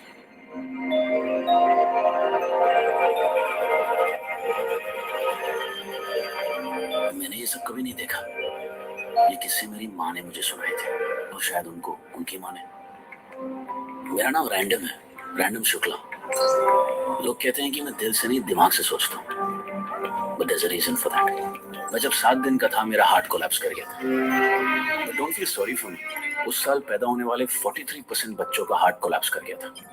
और पिछले 30 सालों से मैं आर्टिफिशियल हार्ट पे सर्वाइव कर रहा हूँ।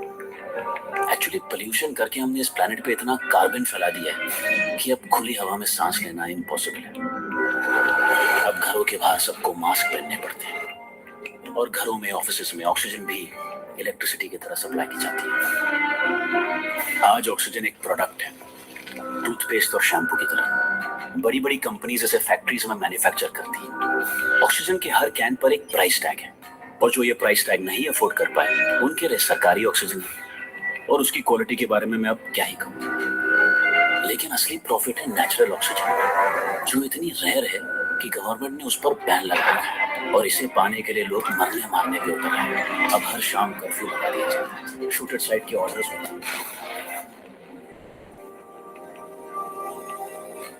आज 2067 oxygen is $1 trillion industry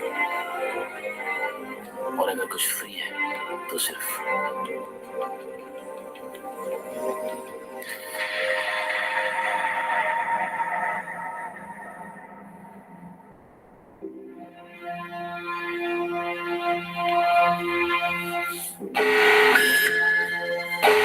Attention please, this is to inform you, supply of oxygen will be interrupted from 7 a.m. onwards. You are requested to wear a mask until the oxygen supply is resumed. Inconvenience is deeply regretted.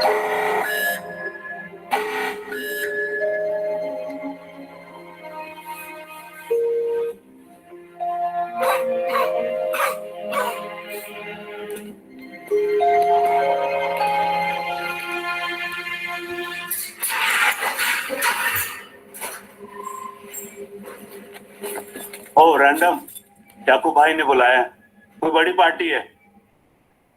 खाली सख्ती इतनी बड़ी हुई है कि वो अपना आदमी भेज नहीं पाएंगे। चले अबे सोच क्या रहा है? ऑक्सीजन के धंधे का किंग है, आपको मुंह मांगी कीमत मिलेगी। आज के हाई सोसाइटी का नया ड्रग है oxygen. This is where I come. अपने आर्टिफिशियल हार्ट का पूरा फायदा उठाकर मैं नेचुरल ऑक्सीजन की छोटी मोटी स्मगलिंग करता हूँ। सच कहूँ तो ये मेरा पर्सनल रिवेंज है। जिस ऑक्सीजन की वजह से मेरा दिल खराब हुआ है उसी से मैं नया दिल खरीदूंगा और बाकी अमीरजादों की तरह मैं भी अर्थ छोड़कर मार्स निकल जाऊंगा।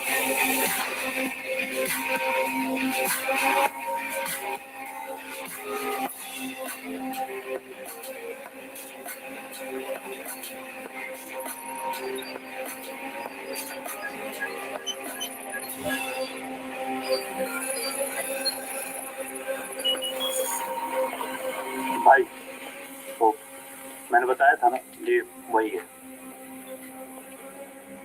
तो है रैंडम, इतनी शक्ति में माल कैसे ले जाएगा? आर्टिफिशियल हार्ट की वजह से ऑक्सीजन रखने का लाइसेंस है मेरे पास। दिखा।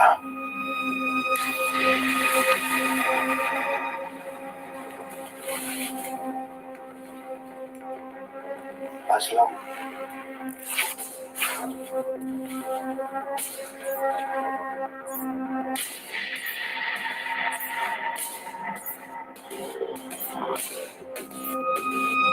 कितने कैन ले जा सकते हैं? 3-4 कैन चेक पोस्ट से निकाल सकता हूँ।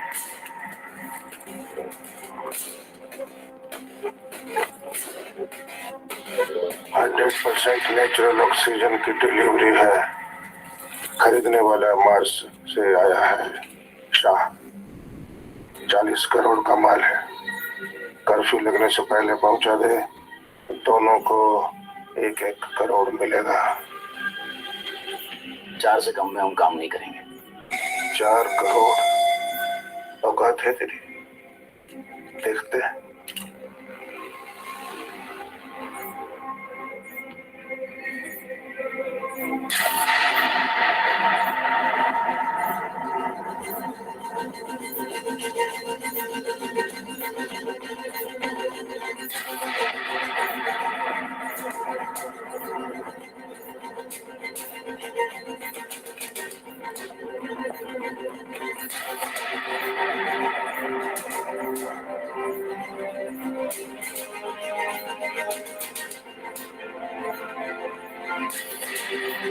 बात अपनी जिंदगी की हो तो हार और जीत को दिल से लगाना बेवकूफी होती है।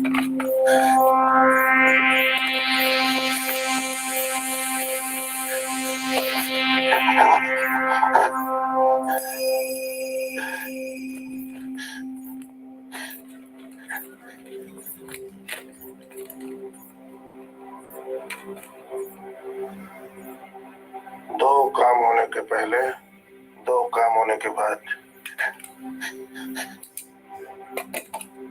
कर्फ्यू लगने से पहले आ जाना, वरना न पुलिस छोड़ेगी न मैं।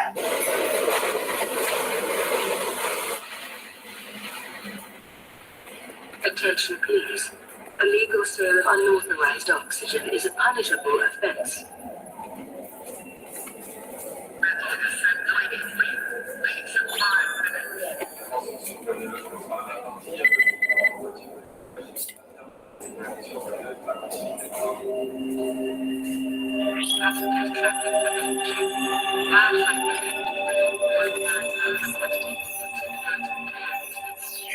मेरी तरह इस स्टेशन पे खड़े सभी लोग मजबूर हैं, लेकिन शहर के जिस इलाके में मैं जा रहा हूँ वहाँ सरकारी नहीं प्राइवेट कंपनीज की हाई क्वालिटी ऑक्सीजन सप्लाई होती है और मुझे तो डाउट है कि सालों के पास पानी भी होगा।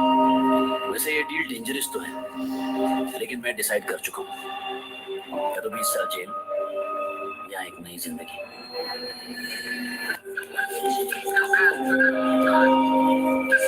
अरे बैग में ऑक्सीजन क्यों है? सर लाइसेंस है। बंदूक का ना ऑक्सीजन का लाइसेंस लगे है। चेक तो कर लो सर। अच्छा, आर्टिफिशियल दिल है, इसको मत खो दियो, वरना इलीगल ऑक्सीजन कैरी करने के चक्कर में चार्ज लग जाएगा। चल। Yes sir.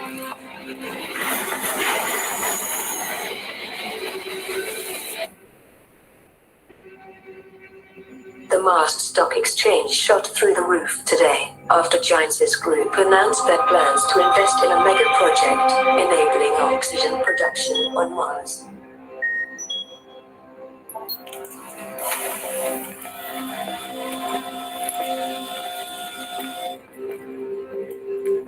Mister Shah, Yakub भाई ने भेजा है।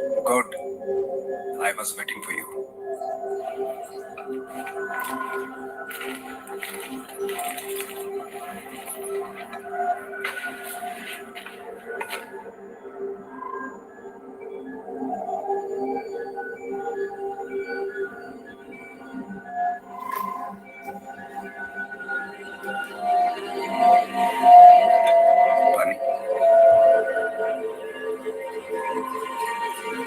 पहली मीटिंग में पानी ऑफर कर रहे हैं। नो डाउट अब मार्स से। 5 साल का था जब मार्स पे गया था, अभी 3 दिन पहले आया। यहाँ आने की कोई खास वजह? पृथ्वी पे लोग 2 ही वजह से आते हैं, बिजनेस एंड प्लेजर। बिजनेस तो कर लिया, प्लेजर के लिए तुझे बुलाया।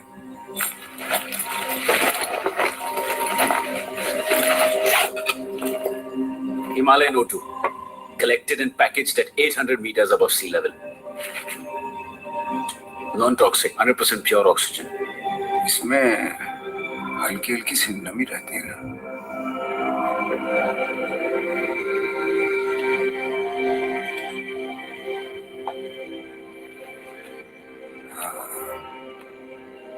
तो कैसे होता है यहाँ? एक हाथ दे, एक हाथ ले। तो अगर इसमें वो नहीं हुआ जो तू कह रहा है तो? खुशकिस्मत है कि ये मिल गई। अब तो बहुत जल्द ये भी खत्म होने वाली है। खत्म तो सब होगा। यू नो, जब शटल से नीचे आ रहे होते हैं तो सिर्फ कार्बन ही कार्बन दिखाई देता है। फिर होगा। आप किनारे पे हैं और हम तूफान में, और तूफान से लड़ना हमें आता है। It's not over yet. This is what I love about you people. तूफान में खड़े रह के भी गिव अप नहीं करते, लेकिन सब कुछ आपके हाथ में नहीं होता। जिस दिन पहली फैक्ट्री लगी थी ना, उसी दिन से एटमॉस्फेयर खराब होने की शुरुआत हो चुकी थी, लेकिन आप लोग सब बिजी थे, रिपोर्ट्स आ रही थी। दिल्ली की नदियों से झाग निकल रहा था. That was the final nail in the coffin. 100 साल में नहीं जाके तो क्या जागोगे? कयामत को आना था, सो आ गई. अब तो बस शिकार करो या हो जाओ. आई नहीं है, आ रही है, रोज आ रही है. किश्त में आएगी कयामत. और ये जो तुम्हारा प्लेनेट है ना, एक बार जोर से हिलेगा और लंबी खामोशी.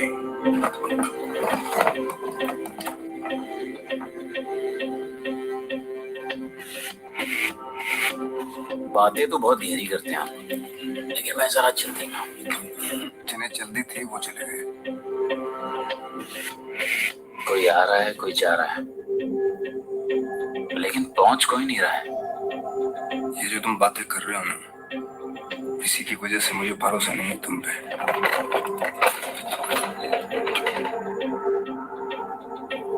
ऑक्सीजन आप खरीदना चाहते हैं, भरोसा आप करना नहीं चाहते. और टेबल आपकी हिल रही है.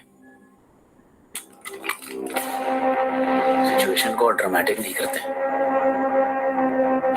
I love drama. सारी मार्स पर लाइफ बहुत ठंडी होती है.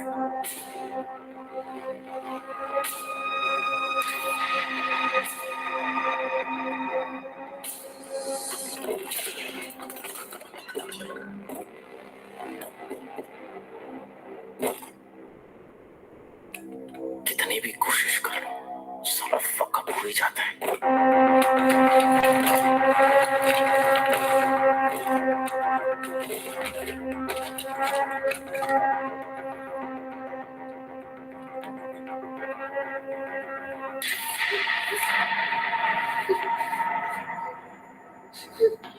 एक गोली मुझसे चल चुकी है, मुझे मजबूर मत करना.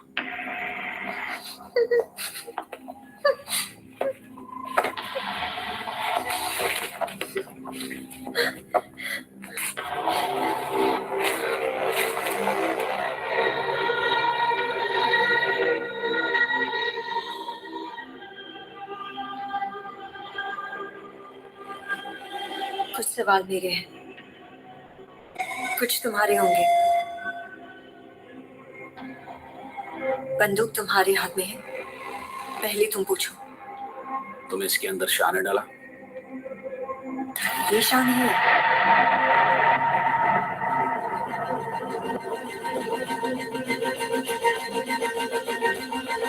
ये शाह है. मास पे ऑक्सीजन डीलर था, कैंस इसलिए मंगवाए थे. तो वो कौन था? नाम तो नहीं मालूम, कोई कॉन्ट्रैक्ट किलर था. मुझे किडनैप करके मार्स पे ले जाने वाला था. सिक्योरिटी अपलिंक बंद कैसे हुई? उसने घर का पूरा मेन फ्रेम ऑफ कर दिया है.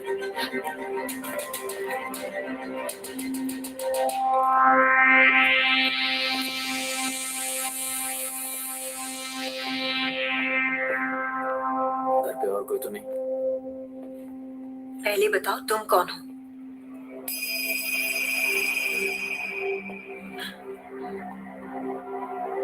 मुझे मार के तुम्हें कुछ नहीं मिलेगा. मुझे बस मेरे माल की कीमत चाहिए. मिल जाएगी, लेकिन उसके बाद तुम मुझे जाने दोगे.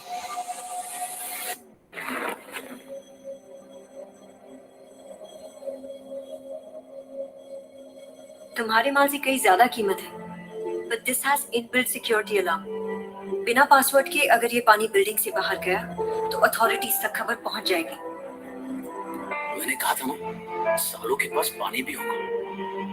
जहाँ से मैं आया हूँ, वहाँ एक गिलास पानी के लिए मर्डर हो जाता है. इसके लिए तो वॉर हो जाएगा, war. Attention please. This is to inform you. The evening curfew is in place. All residents are requested to stay inside. You will be informed when the curfew is lifted. Inconvenience is deeply regretted.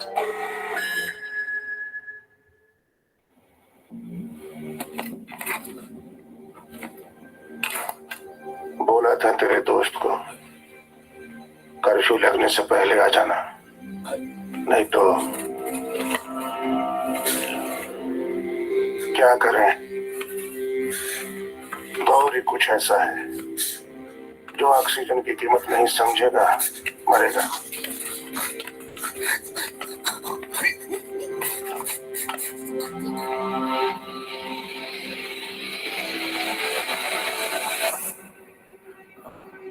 Don't mind, पर आपके पति के death पर आप दुखी नहीं हुए?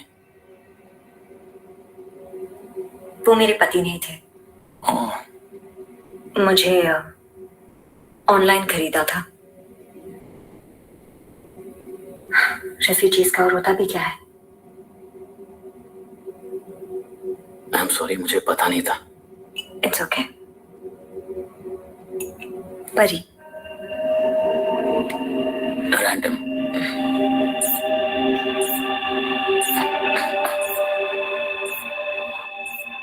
Artificial है वो, जरा थोड़ा ओवर रेट हो गया था। अब क्या करोगी? अब I want to travel the world. I want to travel the world. I want to travel the world. I want to travel the world. Buddy. I want to travel the world. Hello? Reboot initiative. Reboot initiative. About reboot sequence. Access denied. Shut down all processes. Access.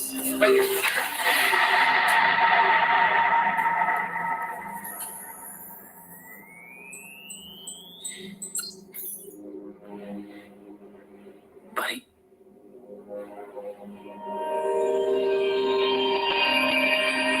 दुनिया से तो लड़ लोगे, लेकिन अपनी किस्मत से कैसे लड़ पाओगे? माल डिलीवरी करने आया तो आदमी मर गया, बदले में पानी मिला तो कर्फ्यू लग गया, लड़की में इंटरेस्ट आया तो साली रोबोट निकली। और ये सब सिर्फ इस ऑक्सीजन के लिए।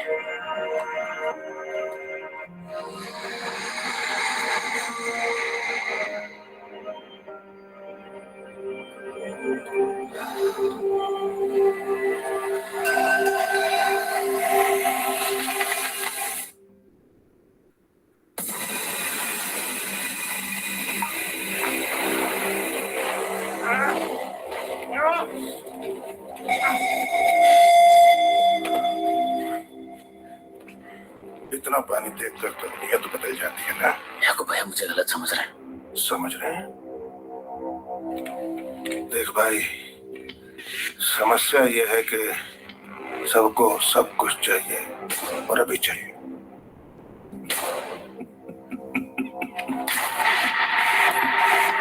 बड़ा ही कमीना टाइप का बंदर है ये आदमी, नहीं?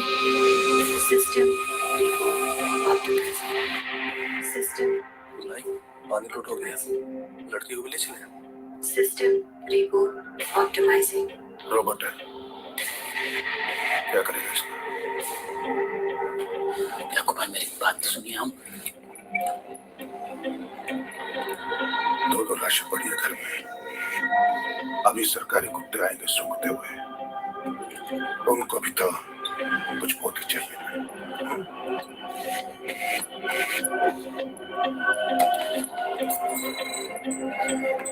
System reboot optimizing. System reboot optimizing. System reboot optimizing. System reboot optimizing. System reboot complete. System reboot complete. System reboot complete.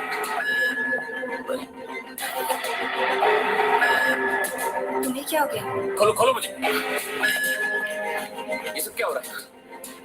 मुझे ब्लैकआउट जाते हैं। अरे वो नहीं, अलार्म क्यों बज रहे? सिक्योरिटी अलार्म है, पानी ब्रेक से बाहर गया है। अथॉरिटीज हैव बीन इन्फॉर्म्ड और वो ऑफिसर्स आने वाले हैं। मैं से निकलना होगा।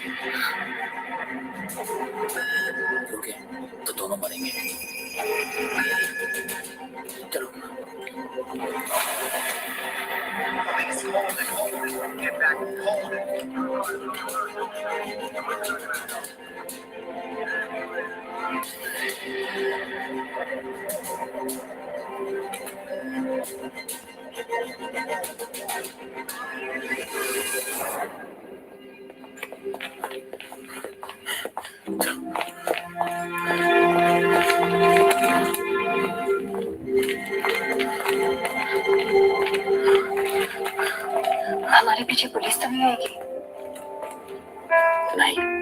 पुलिस हमारे नहीं पानी के पीछे है। तो अब पता नहीं यार। कोई बात नहीं, मिलकर कुछ कर लेंगे। कितनी अजीब बात है ना, परी को पता ही नहीं कि वो रोबोट है। शायद इसीलिए उसमें हमसे ज्यादा इंसानियत है, और एक हम है जो अपनी ही दुनिया बर्बाद कर बैठे। कभी कभी तो यकीन नहीं होता कि एक बुरा सपना है कि मेरी रियलिटी, क्योंकि इस फ्यूचर का एक ही सच है, carbon.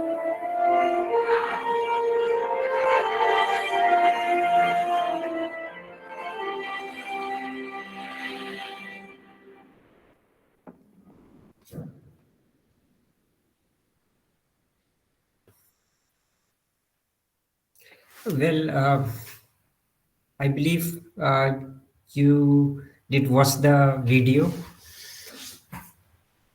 I hope you liked the video. I wanted to leave you with this video because uh, this was food for thought.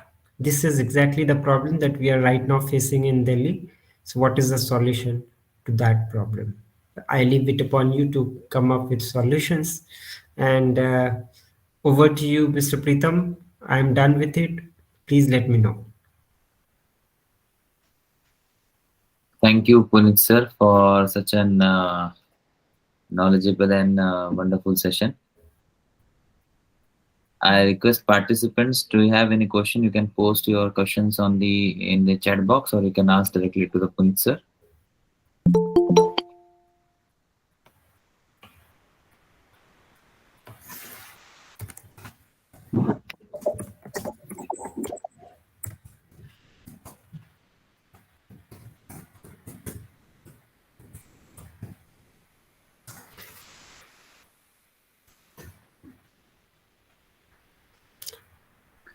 Sir, I request you that if you can share this PPT to me, so that I can share that PPT to the participants. Sure, I'll definitely share the PPT to you, and that can be shared, not an issue. And of course, I am really thankful for giving me the opportunity. If you have any questions, please let me know. Mr. Naveen, Dr. Ujwala, if you have anything, comments, any feedback, please let me know. Yes, sir. Actually, we are having IIC installed in our college. That Right, is Institute Innovation Cell. And right, I'm the in charge for that, president of my college. right. So always I'm looking for such programs. It was really a nice program and informative lecture given by you. Surely we will try to implement some of the ideas at our level. Difficulties are there, but we'll find a solution for that. Thank you, sir. Yeah, thank you. I'm thankful that you found that thing interesting. Thank you so much. And if you need any help, I'm always available. Yes, sir. Yes, sir. We require the need. What happens? We arrange the lectures, expert lecture. Through the expert lecture, students are motivated. But that motivation keeps there for 2 or 3 days. After 4 5 days, the students come to their own platform. So how to start? From where to start is a big question because there is a big problem is communication gap. That's true. So we need their help. See, really, if you're just talking about it, entrepreneurship from a theoretical perspective, that's a completely different thing. But actually doing things at a practice level is a completely different thing. I am quite sure you'll be experiencing that. I experienced that myself as well. But that's one of the reason that if you need any help, I'll be able to help you as a guide in whatever ways I can. I had the honor to take care of some 15 to 20 crore worth of funding programs, different funding programs, still part of the Center for Entrepreneurship. Earlier also, I was part of the Center for Entrepreneurship at different universities also. We did that. So overall, my experience has been really good. And I'm quite sure that Thank you. Thank you. the recommendations and the suggestions and the thought that came from our participants uh, will be carried forward in the next class as well, and hopefully Yes, in sir. a positive way.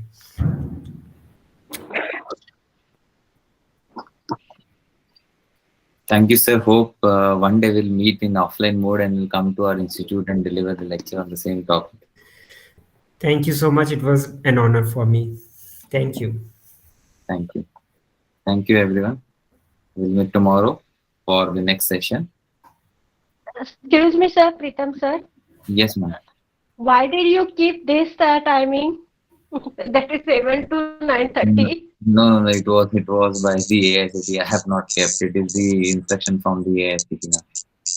Can't be it from 12 o'clock in the noon or evening. No, madam. Actually, I've scheduled all the lectures as per the AICT guidelines only.